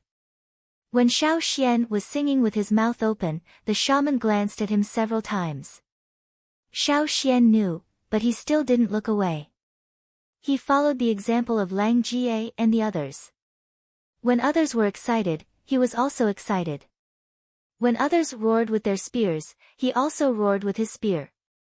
Didn't Lang Jie say that no matter what he did, Xiao Xian would not make any mistakes? Standing by the fire pit, the shaman's old face twitched as he watched. Of course, he could see that Xiao Xian didn't know how to sing the song of hunting, but he didn't expect that Xiao Xian could be so thick-skinned. If it were other kids, they would have been terrified. After singing the song of hunting, Xiao Xian felt that the food he ate in the morning was almost used up. Since the morale had been boosted, the chief didn't say anything more. He asked the team leader to lead the team and set off immediately. There was a time plan for going out hunting, or there would be more trouble if they missed the timing. Xiao Xian moved his feet and followed Lang Ga, feeling someone was looking at him. Xiao Xian looked over. It was Mao. Mao was surprised. He did not expect that after Fei's accident in the last hunting mission, they would still allow the newly awakened warriors to join the team in advance. In fact, even the few kids who performed well in the last hunting mission might not be allowed to join the team this time. Obviously, Mao didn't consider himself as one of the newly awakened warriors. Xiao Xian glanced at him and ignored him. In case he made any mistakes, he had to follow Lang Jie closely. How could he have time to stare at that little kid? The hunting team walked down from the top of the mountain. People gathered on both sides of the path of glory to see them off. In this team, only Mao and Xiao Xian were among the newly awakened warriors this year. Therefore, the two of them were very conspicuous. Many people on the mountain were not familiar with Xiao Xian. When they saw the kid walking in the team, they realized that the kid in front of them was the one who was awakened in advance during the ritual ceremony. Once again, Xiao Xian made his presence known. Even those who didn't remember him last time remembered him. If he could follow the team, he must have the ability to do so. The tribe appreciated people with ability very much. As they walked down the mountain, they met more and more familiar faces. They waved their fists at Xiao Xian, not because they wanted to beat him, but because they wanted to encourage Xiao Xian. To Xiao Xian's surprise, the kids in the orphan cave also gathered by the path of glory and joined the team to see them off. They waved their little fists at Xiao Xian with envy in their eyes. At least they had a conscience. He didn't help them for nothing. Xiao Xian thought. Xiao Xian also saw Sai behind the crowd. Sai was carried here by his father. He planned to sleep a little longer in the early morning, but he was carried here to see the hunting team off. He was looking at the passing warriors carelessly, but suddenly he stopped yawning and stared at Xiao Xian in the team with his eyes wide open. Then he turned his head stiffly to look at his father. As expected, when Sai's father saw Xiao Xian in the team, he narrowed his eyes and tightened his grip on Sai's hand. He was thinking about how to give Sai more training tasks. Walking down the path of glory, the hunting team sped up. The voices of the crowd gradually faded away until they could no longer be heard. Xiao Xian carried his equipment and followed closely behind Lang Ga. They were not completely out of the patrol area of the tribe. There was a small piece of flat land in front of them. Once they got out of the flat land, they would be out of the territory of the tribe. Running on the thick grass, Xiao Xian looked up at the forest on the other side of the flat land. Clouds and mist rose up like steam, hanging in the air and covering a large part of the forest below. It looked oppressive and heavy. A sharp mountain peak showed a corner above the clouds and mist, like a black eye, overlooking the living beings below. Before entering the forest, they had already felt the heaviness as if it was going to bury them alive. Before entering the forest, there was a short rest time, and the leaders would assign tasks. Xiao Xian took the opportunity to ask Lang Jie, who was arranging the ground bow, "What should I do later?" "You don't have to think about other things," Lang Jie smiled and said, "just don't fall behind." Xiao Xuanzi's hunting trip began. "It's a new week, please recommend me."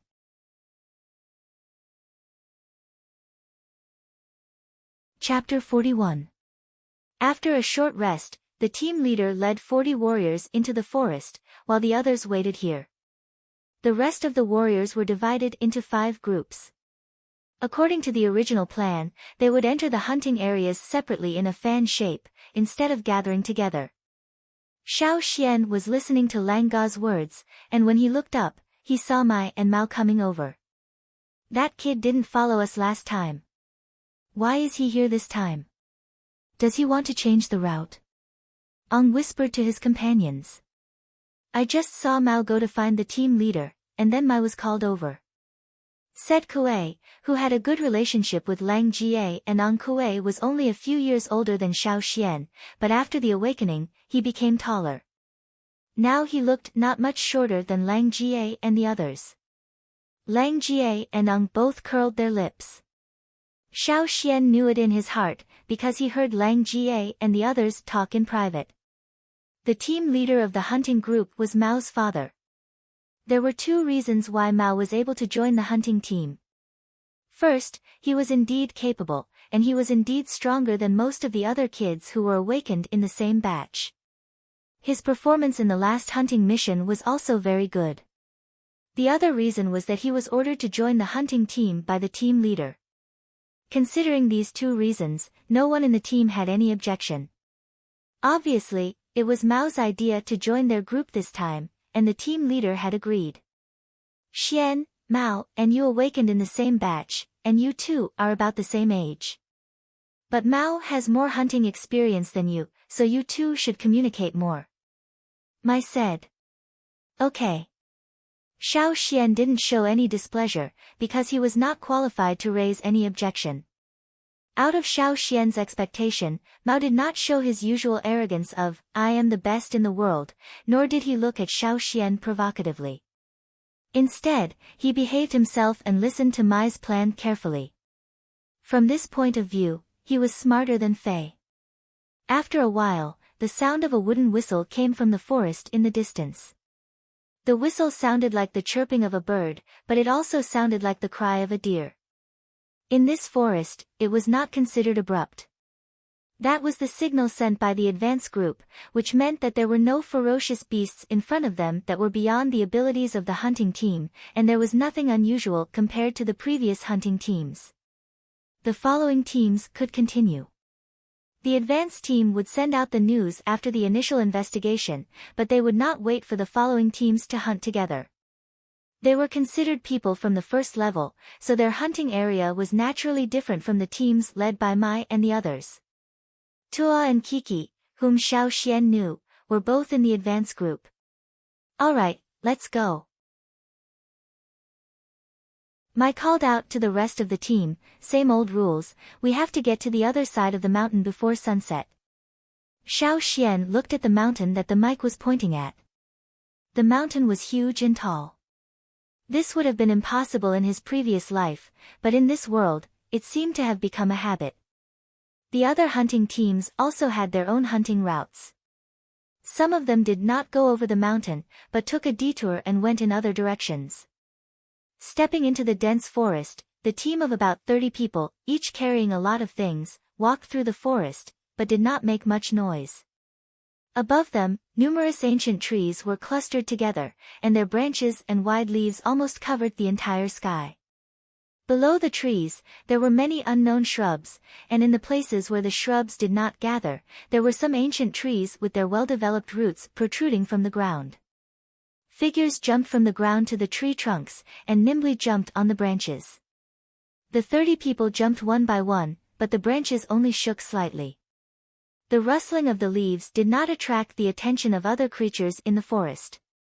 Xiao Xian followed the people in front of him, jumping from the ground to the branches, and then from the branches to the huge vines. The huge vines, which were several meters thick, were wrapped around the ancient trees. Many places on the vines were covered with moss. The moist air made the moss slippery, and one could easily fall down if they stepped on it.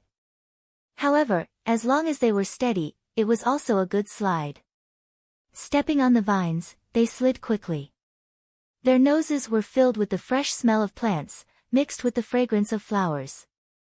In addition, as the temperature rose, water vapor rose with the smell of all kinds of creatures living in the forest. This was the smell of the primitive forest. It was full of vitality, and also smelled danger and excitement. It made people feel as if all the hair on their bodies were trembling with nervousness. A flat-shaped insect the size of a millstone was lying on a vine in front of him. There were 3 rows of patterns on its body that looked like eyes. As the insect wriggled, the 3 rows of patterns on its back flashed. It looked like the eyes of some kind of creature that was scanning its surroundings. The hunting team did not slow down because of the obstacle in front of them. Xiao Xian did not hear any strange sounds, and saw the insect being peeled off from the vines and thrown down. Whoosh! A big bird flew under the vines, so fast that it was almost impossible to see clearly. And the insect that was falling down was picked up by the bird that had just flown by. As they moved forward, the light flickered. The vines arched into a high arc, and then fell down into the dense forest. On a thick branch above, there was a big colorful snake, as thick as a bucket, coiled around it. However, in this forest, it was nothing. No one knew if the snake was full or not, but it looked a little lazy. When the hunting team slid past the vines under the branches, it raised its head and looked down, spitting out its forked tongue. Its emotionless eyes stared at the people passing by below. Xiao Xian felt the cold eyes of the snake above him, and followed Lang Jie closely. Since the people in front of him did not care about the snake above, he did not need to do anything. In terms of experience, Xiao Xian was just a rookie. He knew when to take action, and when to hold back. He just needed to learn from Xiao Xian. Xiao Xian was now in the middle of the team, and there were other warriors behind him. The warriors in the back thought that since it was Xiao Xian's first time following the team, they would help him if he could not keep up, or if he slipped or missed a step. But unexpectedly, Xiao Xian could keep up with the team, and did not make any mistakes. On the way, Xiao Xian saw a lot of prey, such as huge bears and unknown creatures, and small beasts running between the bushes. But the hunting team did not slow down to take a look at those beasts, and just walked towards the mountain that Mai had pointed out. The closer they got to the mountain, the more the plants changed. The towering ancient trees became sparser, and the hunting team stopped walking on the trees. Seeing that Lang Jie and the others in front of them slowed down, Xiao Xian slowed down as well. Mai made a gesture to the warriors behind him, and 7 or 8 warriors in the team spread out to check if there were any dangerous ferocious beasts nearby. After making sure it was safe for the time being, Mai asked the hunting team to take a rest. The team changed their formation, and spread out a little. They did not just stand there, but prepared the tools in their hands. Tired? I guess. Lang Jie was playing with the ground bow, and was about to ask Xiao Xian if he was tired. If he was tired, he could eat something and drink some water to replenish his strength. There was no need to be too much pressure. After all, they had to keep running from the edge of the forest to here, and they had to concentrate to avoid making any mistakes. They would be physically and mentally exhausted if they were nervous. For the newly awakened warriors, it was indeed too much for them. Even Mao, who was recognized as the best among the newly awakened warriors this year, was a little out of breath. But now, looking at Xiao Xian, Lang Jie could not finish his sentence. Xiao Xian seemed to be fine. Not only was he not out of breath, he even had the mind to pay attention to the tree fox on the tree next to him.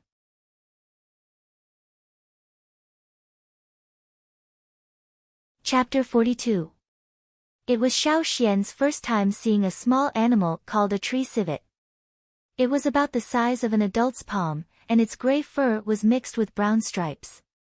It had big black eyes on its furry round head, and its eyes were especially innocent when it looked at people.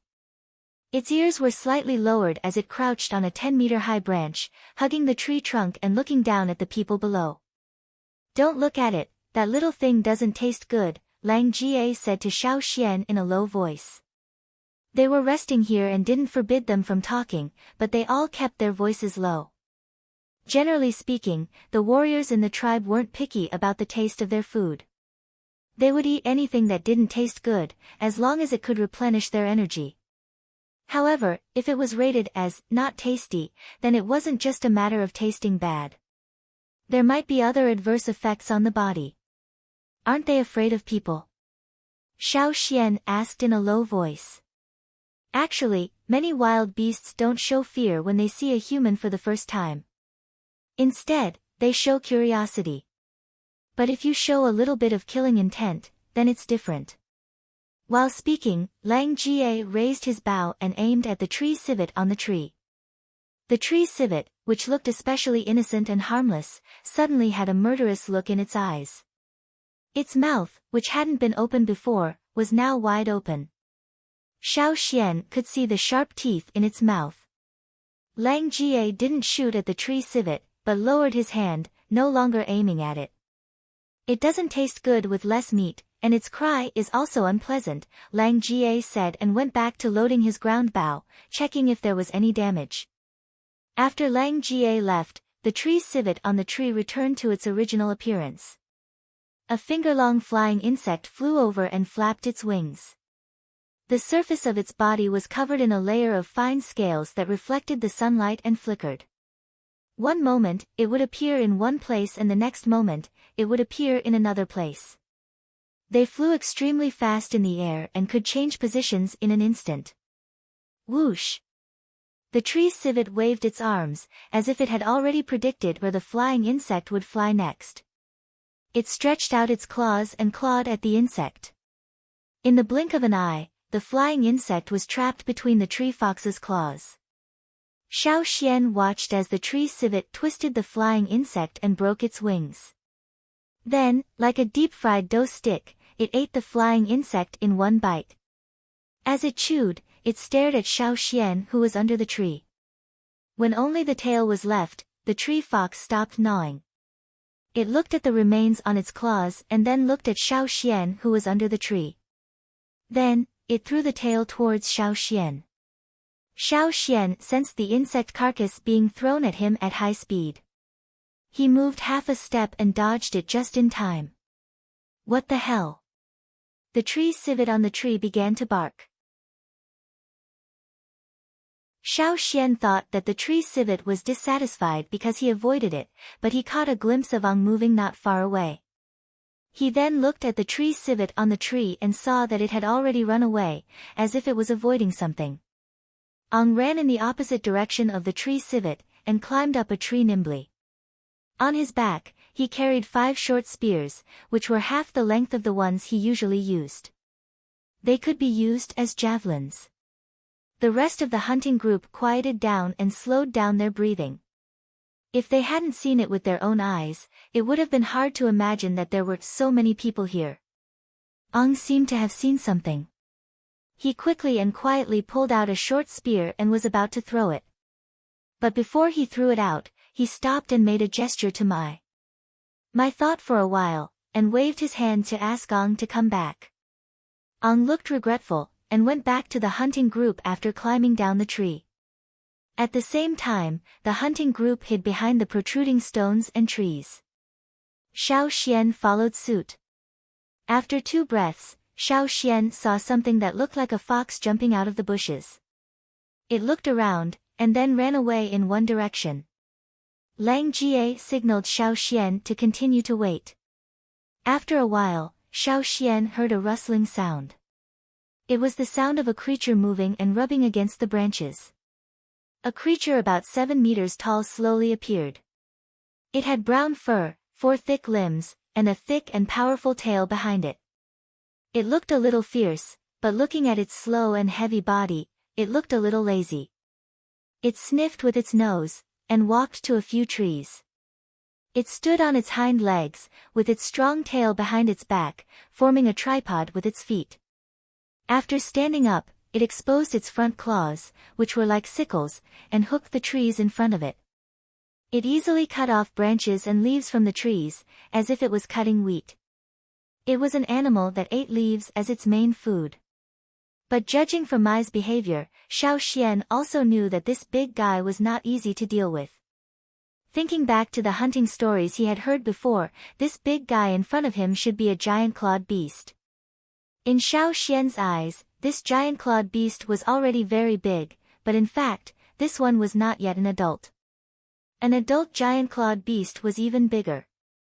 Moreover, giant-clawed beasts only looked heavy and lazy, but when they were threatened, they reacted quickly.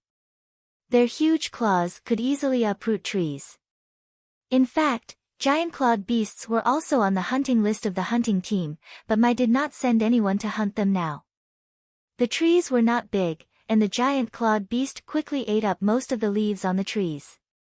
It lost interest in the rest of the leaves and continued to lazily walk on the ground. It moved its heavy body and left. After it left, Mai and the others continued to climb up the mountain. On the way up the mountain, Lang Jie checked a few traps he had set before. There were a few poor guys who had fallen into the traps not long ago, and were still alive. They had been dragged out and killed by the warriors of the hunting group. The trap wasn't big, so it only caught small prey. Lang Jie taught Xiao Xian his experience while fixing the devices in the traps. Pointing at the warriors who were dealing with the prey, Lang Jie said to Xiao Xian, "After you catch the prey, you have to check whether they are sick or not. Like the one we caught just now, its eyes had changed color, and its body was bald. When the meat was cut open, the blood had a strange smell. Even if that prey is still alive, it won't live long. If we eat it, we will end up the same as it." The warriors who were in charge of dealing with the prey had neatly skinned it, cut out its internal organs, and packed them into pieces. They even smeared some grass juice on the bags, probably to cover the smell. Mai led the hunting team to climb up the mountain, so they did not hunt many large beasts. The environment at the top of the mountain was not as mild as below. The snowy peak was shining under Yang Guang's gaze, and they could clearly see the large basin on the other side of the mountain. Finally, before the sun set, the hunting team climbed over the mountain and arrived at a cave on the mountainside. This was the hunting team's stronghold, and they would spend the night here. With a cave to spend the night, it was naturally easier. After a tense journey, they could finally rest, and the warriors relaxed a little. There used to be a cave bear living in this cave. Later, our hunting team killed that cave bear, so we took over this place. Lang Jie told Xiao Xian about the origin of this cave. Oh right, Lang Jie, what kind of trouble did Hoodlum get himself into during the last hunting mission? Xiao Xian asked. The smile on Lang Ga's face suddenly disappeared, and he sighed. He leaned closer to Xiao Xian and complained in a low voice, that little bastard could have gotten himself into any trouble, but why did he have to get himself into trouble with the thorn black wind? The thorn black wind did not refer to any kind of wild beast, but was a general term used by the people in the tribe for those predators who liked to lurk. That was why they usually called them XX Black Wind, and thorn black wind was one of them. After the sun set, the temperature began to drop. The entrance of the cave was blocked by a huge rock, and the cold wind poured in through the gap. But there were many people in the cave, so it was still warm. If he looked outside the cave, Xiao Xian could see the 2 crescent moons gradually appearing in the night sky. Lang Jie and the others said that tomorrow's weather would be good. Outside the cave, in the quiet forest at night, on the seemingly calm basin, nocturnal beasts began to become active.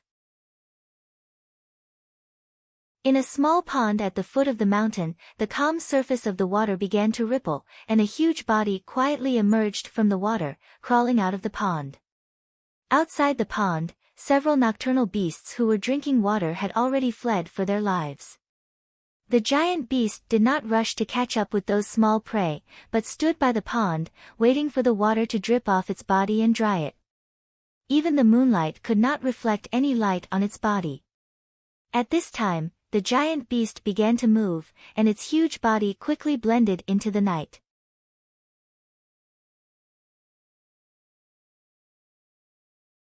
Chapter 43. At dawn, after a night's rest, the people in the cave had recovered their energy and were counting the equipment they were going to bring out later. They brought a lot of stone tools from the tribe. There were some spare stone tools in the cave, but they couldn't be fully equipped when hunting, so they only needed to bring some. Xiao Xian brought a long spear and 3 short spears on his back. He also brought the stone knife that old Ku gave him. Compared to the others, Xiao Xian didn't bring much. It was his first time participating in a hunt, so the first thing he needed to do was to adapt and observe. After eating something, Mai pushed away the boulder that blocked the entrance of the cave. The sun hadn't completely risen yet, and the wind outside blew into the cave with cool moisture, refreshing everyone. The place where the cave was located was relatively remote. Not far ahead was a steep slope. If they rolled down from here, they would probably roll directly to the foot of the mountain. There weren't any trees around, nor were there any animals. Walking out of the cave, Xiao Xian could see the mountain peak surrounded by clouds in the distance, as well as the basin at the foot of the mountain. Ignoring the threatening ferocious beasts hiding in the basin, this forest was still very beautiful. Before hunting, you need to understand the prey's living patterns. Small prey like rabbits usually don't come out during the day. Most of them come out at night to look for food. Lang Jie said to Xiao Xian as they went down the mountain. He pointed out to Xiao Xian several gnawing marks on the grass and leaves, which were left by the rabbits and other animals that were active at night. Wild goats usually don't live near this mountain. They are only found in the mountains over there, but sometimes you can see them here. In winter, they usually come out during the day to look for food. In summer, they come out more in the morning and at night, and hide in the valley to rest during the day. I'll show you when we cross the basin in a few days. There are also some small prey that like to move around the edge of the forest. During the day, they usually hide in the bushes and under the trees on the mountainside. They only come out to look for food in the morning and at dusk. Xiao Xian listened carefully to Lang Ga's words and memorized them in his mind. This was the knowledge that he had to know to survive in this place. Only by understanding the living habits of the prey could they be targeted and increase their efficiency. In addition, When looking for prey, you can first carefully check the traces, such as fresh scratches on the trees, clear footprints on the ground, and so on, which means that prey has been here recently. Generally speaking, as long as you don't wantonly destroy the surrounding forest environment, the beasts may still follow the same old path. Once they feel that the prey has seen you, you can hold your breath and not move. Just like the previous tree civet, it is likely that it is also the first time they have seen a human, and their curiosity will be greater than their fear. By the way, for warriors like you who have just awakened, you don't have enough power yet. Try to avoid those large beasts, especially ferocious beasts. Otherwise, you will become their prey. As he spoke, Lang Jie paused. He carefully looked at the marks on the ground and then at the grass beside him. A wild boar came here. Lang Jie went over to Mai and discussed with him, there's a small wild boar nearby. Since we haven't entered the central hunting area yet, I'll bring Xian and the rest over there for some exercise. Okay. After Mai finished talking with Lang Jie, he said something to Qiao who was next to him. Qiao and Mai were husband and wife. When Xiao Xian heard Qiao's name for the first time, he joked with Lang Jie that they were destined to be husband and wife. Unfortunately, Lang Jie didn't understand Xiao Xian's words at all. In this team, there were only 7 female warriors, and Qiao was the most powerful one among them. Qiao Mai and his wife were both intermediate totem warriors. In the past, when they went hunting, they would each take 10 people to hunt separately, and then they would meet up again after the hunt.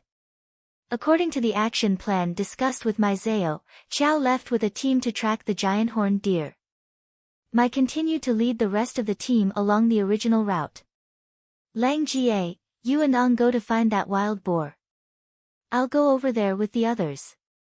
Don't go too far. Got it.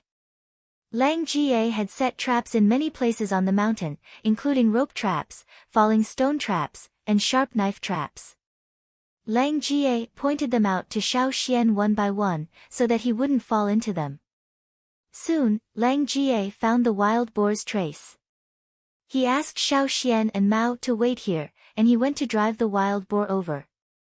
Xiao Xian stood on a tree, carefully observing the surroundings. Although Mai and Lang Jie said that there were no large beasts around, he still had to be careful of some insects and snakes. The sound of the wild boar came from not far away, and it was approaching. Obviously, Lang Ga's driving worked, and the wild boar didn't run to other directions. Listening carefully, Xiao Xian held the long spear in his left hand, and took out a short spear from his back with his right hand. You can see how I do it later. For those prey, you can first trip them, and then kill them with the long spear. Mao, who was standing on another tree, said with a little arrogance. Without the others, this guy didn't pretend anymore, and acted like an experienced person. Xiao Xian glanced at him, and continued to listen to the sound that was getting closer and closer. Lang Jie and Mai both said that it was a small wild boar, but from the sound, Xiao Xian didn't feel that it was small at all. The wild boar that rushed out of the bush was at least 400 pounds. At first glance, it looked like a bear. But obviously, such a size could only get the word small from Lang Jie and the others. The wild boar rushed very fast. The wild boar seemed to realize that there was an ambush here, so it turned around. Xiao Xian quickly chased after it, and Mao, who was on another tree, ran in front of Xiao Xian. Whoosh! A short spear shot towards the wild boar like an arrow leaving the bow. Whoosh! The spear head went straight into the ground, and the body of the spear passed by the wild boar. The wild boar's reaction was really fast, but after the first spear was shot, the second spear also arrived. Suddenly, there was an ear-piercing squeal in the forest. The second spear was stuck in its neck, and half of the spear head went in. The wild boar screamed, and rushed to a big tree with the spear in its body. When it got close to the tree, it rubbed the spear off its neck with the help of the tree trunk. There was only a little blood on the tip of the spear that was rubbed off. Obviously, Mao's throw just now did not cause much damage to the wild boar. Mao was annoyed that he did not get the spear after throwing twice in a row. He was eager to show off just now, so he did not take the opportunity to throw the spear 3 times in a row. He held the third spear in his hand and continued to chase. He did not find any movement from Xiao Xian behind him, and thought, even if I missed, I will not miss next time. The guy behind me is not as good as me. For many people who were hunting for the first time, even if they had heard the hunting stories and had a solid foundation in theory, they would find that they did not have time to think when they really went into battle. Therefore, the people who were hunting for the first time were either too impatient to take the opportunity to shoot, or they felt that they could not find the best opportunity to shoot, so they kept waiting, and finally found that the opportunity had been missed. Therefore, in Mao's opinion, although he did not take the opportunity to shoot, at least he hit the target once. It was better than Xiao Xian, who did not shoot for a long time. After being stabbed, the wild boar did not slow down. Instead, it ran even faster than before, as if it was going all out. Just when Mao was about to shoot, he heard a quick whoosh sound behind him, and the next moment, the spearhead was inserted into the ground. Just now, the spear almost brushed against the front hoof of the wild boar, and the handle was slanted in front of the front hoof of the wild boar. Apparently, the wild boar did not expect to be stopped like this. It did not stop running forward, and was tripped by the spear. Before it could react, the second spear came, and it happened to be in front of the raised front hoof of the wild boar. The wooden handle of the spear was broken by the wild boar's strong momentum, and the wild boar was also tripped by the 2 spears. It rolled on the ground, and when it was about to get up, a figure jumped up from a nearby tree, and rushed over. The spear was like a shooting star, falling straight from the sky, and pierced into the wild boar's neck, which was the spot where the skin was hurt just now. An ear-piercing screech was heard, louder than before, and it hurt people's ears. Xiao Xian did not pull the spear out immediately. Instead, he gripped the spear and exerted more force. Puff! The spearhead almost pierced through the wild boar's neck, and the wild boar's howling stopped abruptly. Only its 4 hooves were still struggling, but it was too weak to fight back.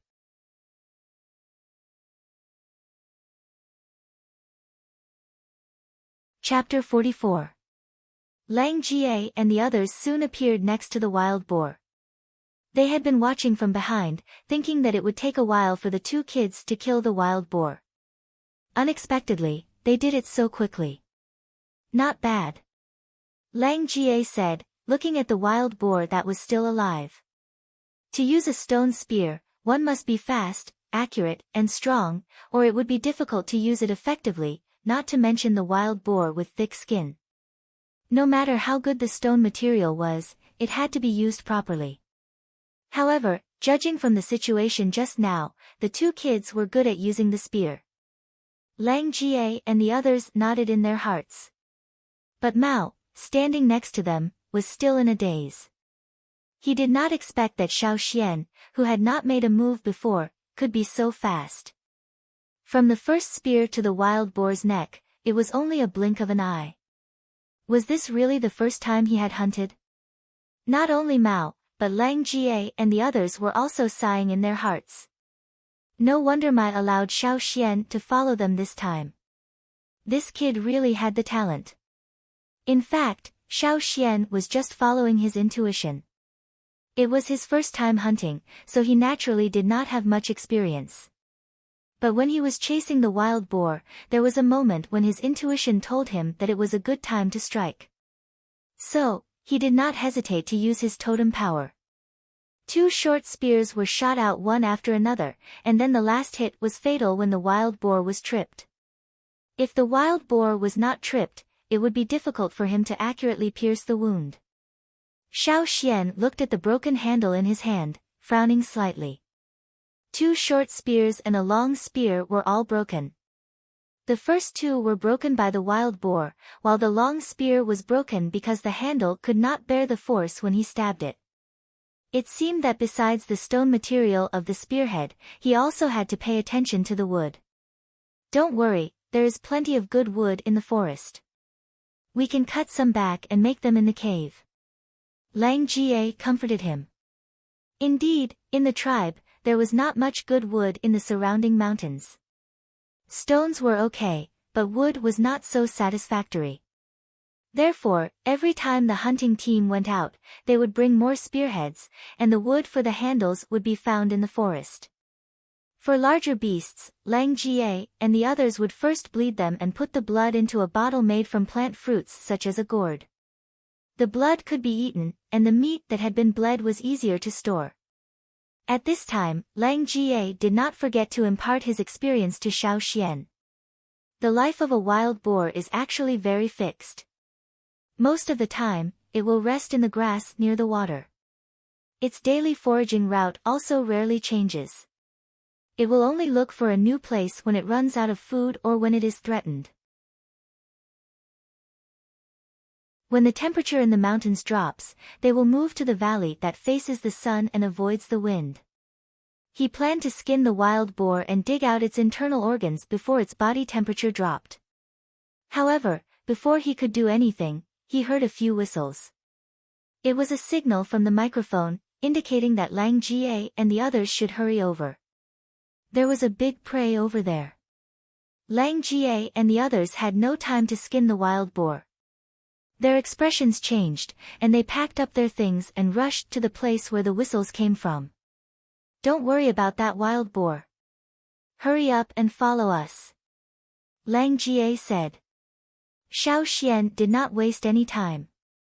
He did not look at the prey on the ground again, and followed Lang Jie and the others.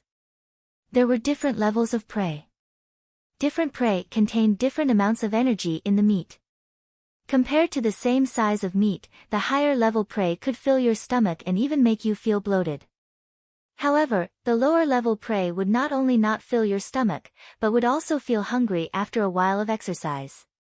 This was also the reason why many warriors preferred the higher level prey in the forest, especially the ferocious beasts, rather than the common wild beasts. There must be a reason why people in the tribe called them ferocious beasts. For example, the black wind that Lang Jie mentioned last night belonged to the category of ferocious beasts.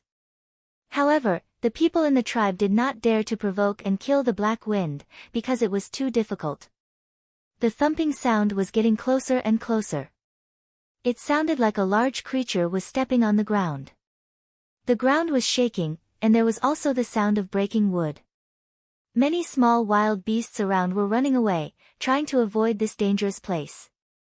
You two stay away. Lang Jie stopped Xiao Xian and Mao from getting closer, and the others quickly went over there. When he saw the creature, Xiao Xian took a deep breath. He finally knew why Mai and Lang Jie said that the wild boar was small. Compared to the giant creature in front of them, the wild boar was like a toy car, while the one in front of them was like a fierce armored vehicle. Four-fanged wild boar. It's a four-fanged wild boar. Mao, who was standing next to him, was both surprised and excited. After all, it was not easy to come across such prey when hunting outside. He did not expect to see one on his second hunting trip. How could he not be excited? Generally, male wild boars had a pair of exposed fangs, but the giant boar in front of them, which was more than 10 meters tall, had 4 pairs of fangs. In addition to the big fangs that came out of its mouth like other wild boars, there were 3 pairs on its face. The top pair was on the forehead, and was shorter than the other 3 pairs. The 4 pairs of fangs all rolled in the same direction, almost forming a shield that could easily break the trees in front of it. Xiao Xian even wondered if the boar's vision would be affected by its many fangs. According to the classification of wild boars in the tribe, a boar with 3 pairs of fangs was already a ferocious beast, not to mention this one with 4 pairs. The 4-fanged wild boar was so agitated and angry that the mane on its neck stood up like steel needles. When Xiao Xian saw the 4-fanged wild boar, there were already a few spears stuck in its body. These spears were obviously not pierced so deeply in one go. Instead, it was because the spears were pushed in again and again. There were also several broken spears. The spearheads or handles were broken during the process, leaving only a section or spearhead on top. Many figures were moving around the wild boar. Mai dodged a thick tree trunk that was lifted by the wild boar. His figure flashed, and the strength in his body reached the peak in an instant. With the help of a spear stuck in the wild boar's body, he jumped up, and his clenched fist was like a hammer. With a strong momentum, he punched the wild boar's body. The area hit by Mai's fist caved in, and the skin and flesh nearby vibrated like ripples. A loud and clear sound of a wild boar was heard, as if it was going to tear the space apart. The blast of air from the wild boar's mouth was like a hurricane, whistling to the surroundings. The nearby branches were all blown away by the blast of air, and countless leaves and broken branches were forcibly blown off from the trees, flying far away. Xiao Xian, who was standing not far away, naturally felt such a strong whistling skill. It was so fucking smelly. After being punched again and again, the four-fanged wild boar was really anxious. Some of the protruding stones along the way were smashed into pieces by its hard big hooves. All the obstacles in front of it were smashed, and the wild boar ran even faster, as if it was going to smash God and Buddha. "Don't let it go to the pool," Mai shouted. It was not easy for them to drive the wild boar into the forest, and they could not let it go out. Besides, there were some dangerous guys lurking around the pool, and they did not want to provoke them. Fortunately, those big guys did not like to come out during the day. 15 warriors, 5 of whom were intermediate totem warriors, could not stop the four-fanged wild boar. Fortunately, Qiao and the others, who were hunting the giant antler deer, heard the whistle and came over to join the hunting circle. Hammers, axes, stone ropes, and so on were used. Many spearheads were broken, and the handles were broken. Finally, the four-fanged wild boar was stopped before it ran out of the forest. Hearing the sound of the boar falling to the ground, Xiao Xian's rapid heartbeat also calmed down, and his nervous mood suddenly relaxed. After Lang Jie gave him a safe sign, he ran over. Xiao Xian threw away the piglet's blood, and replaced it with the four-fanged wild boar's blood, which was much more nutritious than the previous one. Lang Jie asked Xiao Xian to drink one mouthful at a time. If he drank too much, he would not be able to bear it, as a totem warrior who had just awakened. Since they had hunted such a good prey, they did not chase other prey for the time being. After a simple cleaning, they moved the boar to the cave on the mountainside. When they returned to the cave, it was almost noon. In order to hunt this big boar, everyone felt a little exhausted. All of their strength burst out in a short time, and once they relaxed, they were very tired. Fortunately, we did not let the four-fanged wild boar run to the pond, or it would have been troublesome if the thorn black wind came out. Thinking of the situation last time, Lang Jie still had a lingering fear. The others also had the same feeling. Fortunately, they had caught the four-fanged wild boar in time. After roasting the four-fanged wild boar, the hunting group took a short rest after eating. Xiao Xian felt a warm current surging in his body after eating, which made him feel lazy and comfortable. This was the benefit of high-level prey. The strength consumed in the morning was quickly recovering, and at the same time, he gradually became sleepy. Take a nap. You have just awakened, so you need more time to digest meat with high energy content, Mai said. Qiao said that she had tracked the movement of the giant antler deer herd, and that they would go hunting in the afternoon. Because of the large number of the deer herd, Mai would also bring some people to help. Lang Jie and the other 4 stayed in the cave to guard, and also to take care of the 2 kids who were digesting the boar meat. When Xiao Xian woke up again, there were only 5 people in the cave, including Lang Ga. After drinking some water, Xiao Xian still felt a little sleepy. After asking Mai about their movements, he planned to sleep for a while more. At this time, Ang ran in from outside the cave, with a pale face. I just heard the cry of the thorn black wind. It seems that Mai and the others got into trouble when they brought the prey back. Why would the thorn black wind come out in the daytime?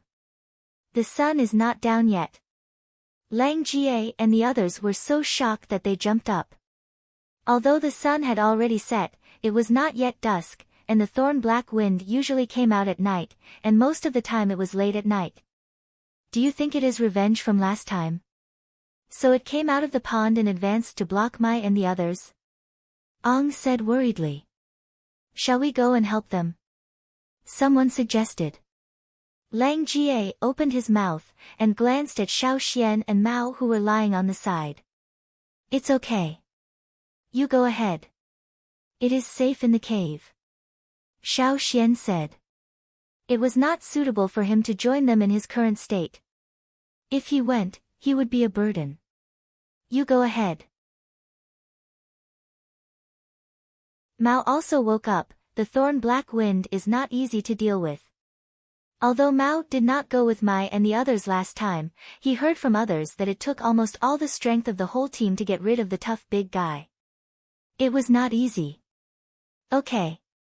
Xian, you two stay in the cave and don't go out. Lang Jie and the other four left the cave, and the boulder at the entrance was moved back to block the entrance.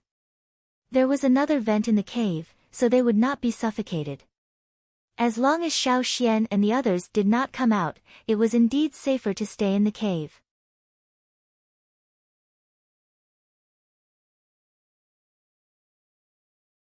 Chapter 45. After Lang Jie and the others left, Mao paced back and forth in the cave anxiously. He still didn't know what to do. He scratched his head impatiently and looked around, trying to find something to distract himself. When he turned his head, he saw Xiao Xian sitting on the straw mat with his legs crossed and staring blankly. Hey! Mao shouted towards that direction, why aren't you worried?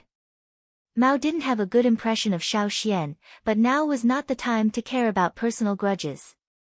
What's more, there were only 2 kids in the cave. If he didn't find someone to talk to, he would be worried. He always felt that it would be better to find something to do and talk to someone. Xiao Xian raised his head and glanced at him, so what if I'm worried? If we go out like this, we'll become targets before we even get close. Do you think we'll drag them down? I didn't say I wanted to go out. Mao roared angrily. Although he did want to go out and take a look, he still felt uncomfortable when Xiao Xian said it so bluntly. If you can't go out, what else do you want? While speaking, Xiao Xian pointed at the big pieces of meat that Lang Jie and the others hadn't had time to roast, and said, instead of doing nothing here, why don't you roast them? No. Seeing Xiao Xian's attitude, Mao was furious. He felt that Xiao Xian was completely heartless. Why did Mai and the others treat Xiao Xian so well? Xiao Xian ignored Mao. In fact, he was not as calm as he looked. He always felt that something was going to happen, but there was nothing he could do now. He felt frustrated. Beside him was a small bow that Lang Jie had just finished making. It was tightly wrapped with vines, and the string was soaked in beast blood and some kind of grass juice. It was very tough, and did not have the smell of beast blood. Instead, it had the smell of the woods in the forest. If it was hidden in the bushes or trees, it would be very difficult to find. Although this kind of bow was not very lethal to the wild beasts in this forest, it played a very good role in driving the wild beasts away. Previously, Lang Jie had used this bow and set to drive the wild boars towards Xiao Xian and the others. It was a pity that such a bow was too small, and there were not enough materials to make a bow that could withstand the peak strength of a totem warrior. Ground bows, traps, and other things were not very effective against the large beasts in this forest. Most of the time, they still had to rely on manpower. Xiao Xian sighed almost imperceptibly. He wondered how Mai and the others were doing. Hopefully, there wouldn't be any casualties this time. Hunting was always filled with danger. One moment it was calm and tranquil, and the next moment it might be like standing on the edge of a cliff. The slightest carelessness could cause one to fall into the abyss without leaving behind a corpse. Compared to that, the tribe was really comfortable.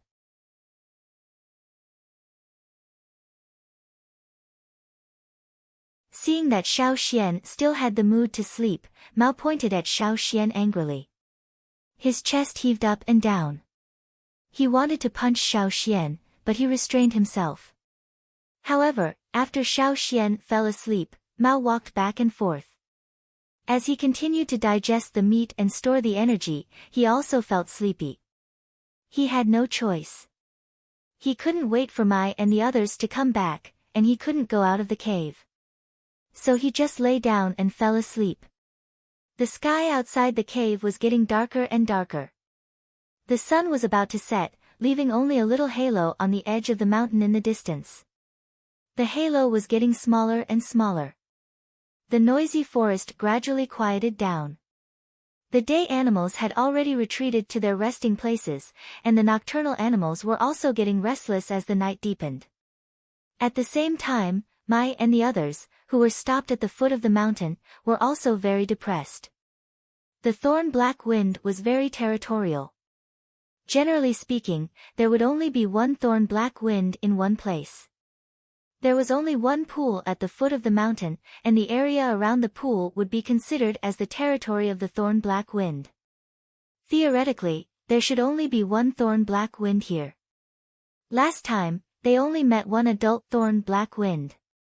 But now, they were stopped by two adult thorn black winds. After Lang Jie and the other four joined the team, the pressure on Mai and the others was slightly relieved. When they went down the mountain, Lang Jie and the others deliberately brought some herbs from the cave. Some of them were used for external injuries, and the other was used for the thorn black wind. The herbs mixed by the shaman were not good for ferocious beasts. Now, the thorn black wind attacked less often. The team of 30 people did not have the upper hand when facing two thorn black winds, and the two thorn black winds could not do anything to Mai and the others for the time being. Most of the time, they just watched not far away. But as long as someone ran up the mountain, the two thorn black winds would quickly run to stop them. Mai, I feel something is wrong. Qiao said hurriedly, with her back to Mai, staring at the thorn black wind that was hiding behind a few trees not far away. Didn't you almost cut off the tail of that thorn black wind last time? I have observed, but there is no trace on the tails of these two thorn black wind. During the last hunt, Mai's team almost used all of their strength to force that crazy thorn black wind back. Mai almost cut off the tail of that thorn black wind.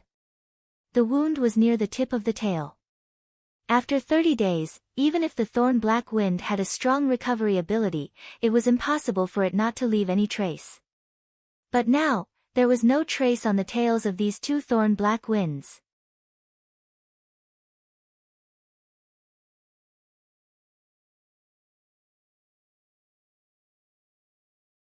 Although the thorn black winds didn't like the environment on the mountain, it didn't mean that they wouldn't chase after them. Besides, there were two kids in the cave on the mountainside. Go! After a short rest, Mai ordered the whole team to fight the two deer with all their might. Xiao Xian was dreaming again. After such a long time, he entered that dream again. However, this time, there was no night swallow or snowflakes in the dream. It was dark in the dream, but he could clearly feel a strong chill, as if something was hiding in the darkness. At the same time, there were some dense rattling sounds in the darkness, as if something was shaking. Xiao Xian suddenly opened his eyes and sat up. He touched his forehead, which was covered with cold sweat. Feeling the chill on his back, Xiao Xian shivered and moved closer to the bonfire. Looking at the burning situation of the wood in the bonfire, Xiao Xian guessed that it had been a while since Lang Jie and the others left. It should be dark now. Why hadn't they come back yet? What had happened? Was anyone hurt? Thinking of the dream, Xiao Xian took a deep breath and tried to calm down. The chill in the dream was much stronger than the night swallow last year. Xiao Xian still felt his heart was beating fast when he woke up. He didn't know whether it was because of the fear or something else. Xiao Xian looked to his side and found that Mao was leaning against the cave wall, sleeping soundly. Xiao Xian had made a lot of noise when he got up. Warriors who went out hunting were usually very alert and would wake up at the slightest noise. However, Mao didn't wake up. Apparently, he was sleeping soundly, which should be the effect of the meat. Well, in this way, he wouldn't be spinning around in the cave like a top. Xiao Xian felt that he had calmed down and his body was getting warmer. He added some wood to the bonfire and got up to walk to the entrance of the cave. With his previous experience, he knew that he wouldn't dream for no reason. He just didn't know what was out there. The boulder blocked the entrance of the cave tightly. It was hard for Xiao Xian to push it away with his own strength. Xiao Xian didn't plan to push the boulder away either. He didn't know how many dangers were out there. It would be safer with the boulder as a shield. The entrance of the cave was more than 50 meters away from where Xiao Xian had been sleeping. Step by step, Xiao Xian walked towards the entrance of the cave. His heart, which had just calmed down, began to beat fast again. The closer he got to the entrance, the stronger the sense of danger became. His hair was shivering all over, as if he was being pressed by a piece of ice. Xiao Xian's steps became slower and slower as he approached the entrance of the cave. Even his breathing became careful, for fear of making too much noise. When he was about 10 meters away from the entrance of the cave, Xiao Xian heard a series of close-knit clatter sounds.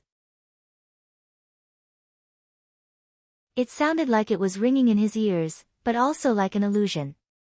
A few pieces of wood had just been added to the bonfire in the cave. The fire was a little bigger, and the flame was dancing. It shone on people's shadows, and occasionally there was the crackling sound of the wood burning. However, Xiao Xian didn't feel warm at all. Instead, he felt cold. Xiao Xian opened his mouth and took a deep breath silently. After adjusting his mood, Xiao Xian tightened his nerves and stepped back quickly and quietly. Coming to Mao's side, Xiao Xian gave him a push. Although he was in a deep sleep, his subconsciousness was still there.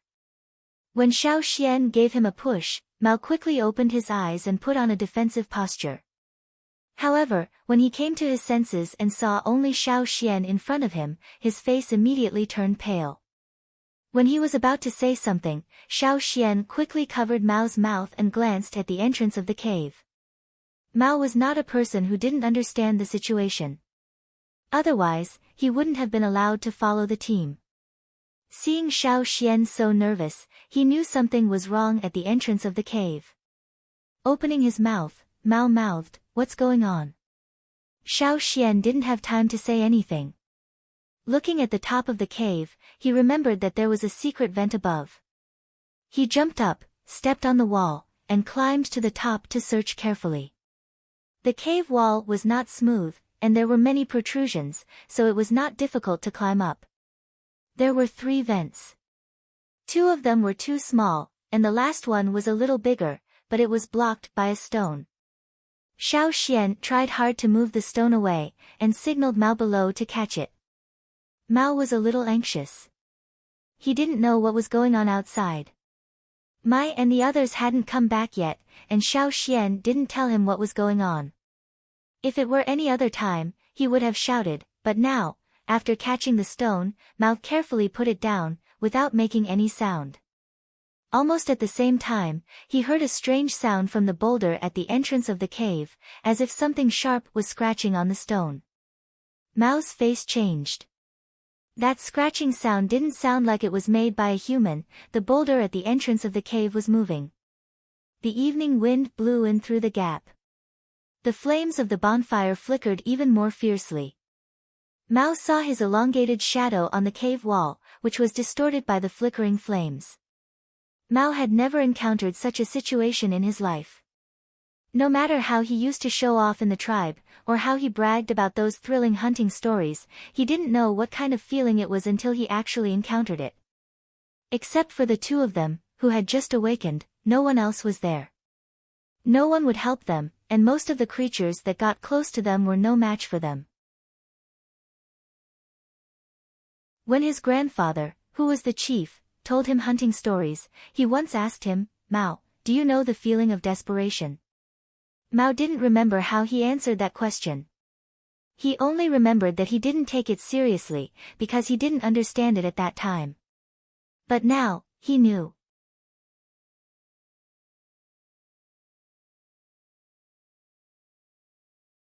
Chapter 47. As the boulder at the entrance of the cave continued to move, the clattering sound became faster and clearer. Hearing the sound, Mao had already guessed what kind of creature was moving the boulder outside the cave. Because of that, Mao's face turned pale, and his blood seemed to have frozen. He stood there stiffly, staring at the entrance of the cave. After checking the vent above, Xiao Xian jumped down from above and patted Mao on the back. Mao was so scared that he almost jumped up. With his lips trembling, Mao didn't know what to say. After all, he and Xiao Xian had just awakened their power not long ago. It was impossible for them to defeat the creature outside. The gap between their power was too big. No matter how brave they were, they couldn't deny the fact. Xiao Xian put on his machete, and signaled Mao to go up. He had checked just now, and didn't see any dangerous creatures outside the vent. Even if there were, they had to go that way. It was better than staying in the cave and being eaten. The boulder at the entrance of the cave was moved farther and farther away. The night wind blew into the cave, and the flames of the bonfire were dancing. Mao didn't have time to think. He tried to calm himself down, and followed Xiao Xian with his machete. Although the old hunters had told them that it was very dangerous at night in the forest, they had no other choice now. There was always a chance to escape from the vent above. But if they stayed here, they would die for nothing. They might be swallowed by the thorn-black wind before they could use all their power. The vent was barely big enough for Xiao Xian and Mao to get out. If they were older, they wouldn't be able to get out. When Xiao Xian and Mao went up, the boulder at the entrance of the cave had been moved away, and more than half of the entrance of the cave was exposed. The thorn-black wind was so excited that its clattering sound echoed in the cave. The whole cave was filled with the sound. The beasts in the forest were afraid of fire, but not all of them. Besides, the bonfire in the cave was not big. For the thorn-black wind, which was over 10 meters long, such a small fire was no threat at all. It seemed that the thorn-black wind didn't expect that there was no one in the cave. It was a bit confused, so it walked slowly. It stretched out its long, forked tongue and sensed the smell in the cave. Its eyes scanned the entire cave inch by inch like a radar. It felt that the burning bonfire was a bit of an eyesore, so it suddenly exerted force on its 4 limbs. Its whole body was like a black wind, and in the blink of an eye, it had already arrived at the bonfire and stepped on it. Bang! The thick horny scales blocked the burning sensation of the bonfire and put it out with a stomp. The cave instantly darkened. There was no one in the cave. The smell of the 4-fanged black boar's flesh was very strong, but it could still distinguish the scents of many humans, many of which it was very familiar with. The thorns on its body trembled as it recalled the last time it encountered these people. Da. Zhenxi's voice was even more hurried than before. Outside the vent, Xiao Xian and Mao stood with their backs against the steep mountain wall. They were now hoping that the thorn-black wind would leave after it finished exploring the cave and didn't find anyone. When Mai and the others came back, they would go back into the cave. Holding his breath, Xiao Xian listened carefully to the sounds in the cave. Except for the occasional slight clattering sound, they didn't know what was going on in the cave. They also heard the sound of the bonfire being stepped on. They tightened their bodies, just in case. After waiting for a while, they didn't hear any other sounds in the cave. They didn't know whether the thorn-black wind had left the cave or not. The night was getting darker. Although it was not completely dark, the light was dim. And because of the angle, they couldn't see clearly what was going on in the cave. While thinking, Xiao Xian suddenly felt his scalp numb. A chill quickly spread along his spine, which made him shiver. He quickly moved 2 steps away from the vent. While moving, he pulled Mao, indicating that he should follow him and stay away from the vent. Mao moved his sight away from the vent.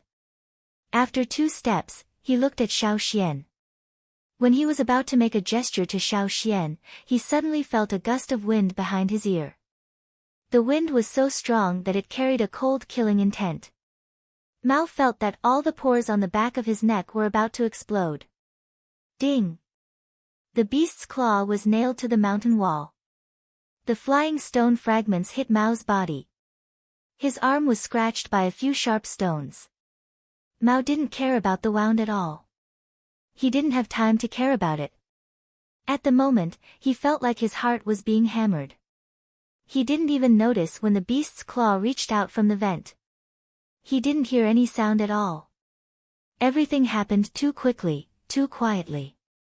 If it wasn't for Xiao Xian pulling him to the side, and if it wasn't for the fact that the vent wasn't big enough for the beast's claw to fully extend, Mao would have been nailed to the mountain wall by the claw, or even directly slapped to death by it.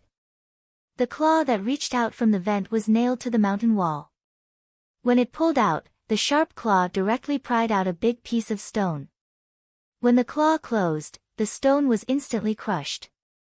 The beast's claw didn't catch anyone, and when it pulled back, it also scratched off a piece of the vent. The vent that was only big enough for a child to pass through suddenly became twice as big. Not only that, the beast's claw seemed to want to continue expanding the vent. Obviously, the thorn-black wind already knew that Xiao Xian and Mao were outside, and had its eyes on them. Let's go. Xiao Xian and Mao quickly ran away. Such a steep mountain wall was actually not that difficult for them. It wasn't completely dark yet, and they just needed to stay calm and not make any mistakes. One wrong step and they might fall down the mountain wall. With their physique and reflexes, they wouldn't fall to death, but it was very likely that they would be blocked by the thorn-black wind behind them. Which way should we go? Mao asked. Because of what happened just now, he had more trust in Xiao Xian. After all, there were several times when Xiao Xian had sensed danger before he realized anything. Let's go up the mountain. Xiao Xian said. This was also the question that Xiao Xian had just thought about. Mai and the others should be at the foot of the mountain now. It was a good idea to ask them for help, but if they ran down the mountain, it was still a problem whether they could successfully get rid of the thorn-black wind behind them.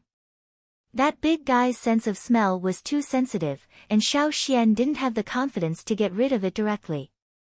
Besides, Mai and the others hadn't been able to go up the mountain smoothly, and he didn't know what the situation was like there. The situation at the foot of the mountain was unclear, so it was obviously not a good idea to go down now.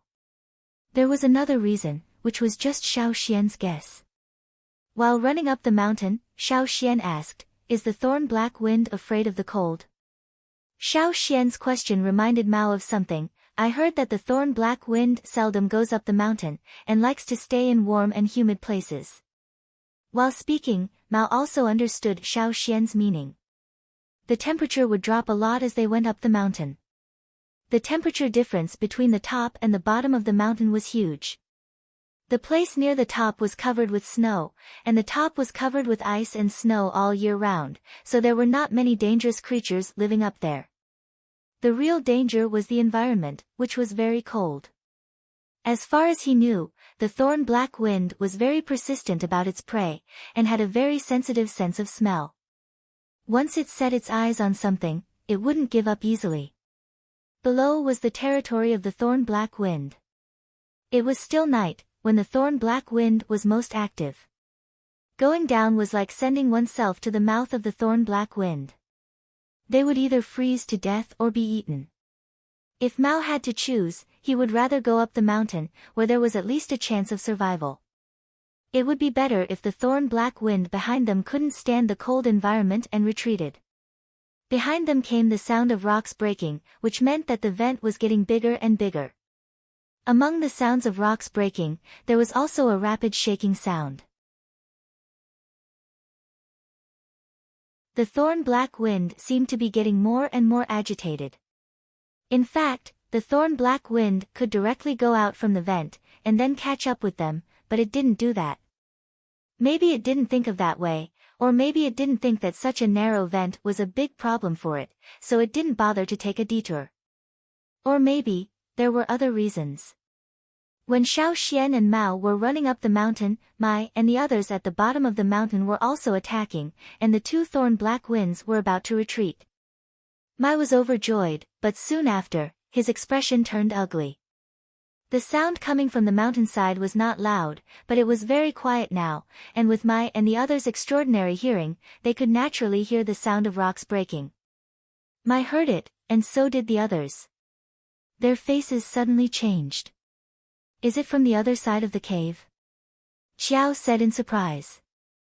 Oh no. Xian and the others are still in the cave. Lang Ga's hand holding the stone knife trembled, and the knife almost fell down. Go up the mountain. Mai shouted. This time, the two thorn black winds, who were about to retreat, didn't stop them from running up the mountain. Without caring about anything else, Mai led the others and rushed to the cave on the mountainside. The sound of rocks breaking didn't last long, and soon it died down, which made Mai and the others even more worried. If there were sounds, they could still hope that the two kids were fine, but if the noise died down, it meant that the crisis was over, or, Mai didn't dare to think further, and just tried his best to rush there. When they finally arrived at the cave, their faces were all pale. With the strength of Xiao Xian and Mao, it was not easy for them to move this huge rock. Even if they wanted to move it, they might not be able to move half of the cave. With their small bodies, they could go in and out freely through a small crack. Of course, it was not the two kids who moved it. Moreover, there were familiar claw marks on the huge rock. Seeing the huge rock that was moved away, and the obvious claw marks on it, Lang Ga's legs went soft, and he almost knelt on the ground. Mai didn't have time to get a torch, and rushed into the cave. But at this time, there was only a mess in the cave. The cold wind that poured in from the hole and the vent made their hearts feel cold. Plus equals plus. Let's go to bed early tonight. You're tuning in to the Blissful Bookshelf YouTube channel. We're so grateful for your support, and don't forget to subscribe to join us on this incredible journey through captivating stories. Your generosity through donations truly makes a world of difference, as it's the primary source of revenue that allows me to expand and enhance this channel for you. Thank you from the bottom of my heart for being a part of this adventure.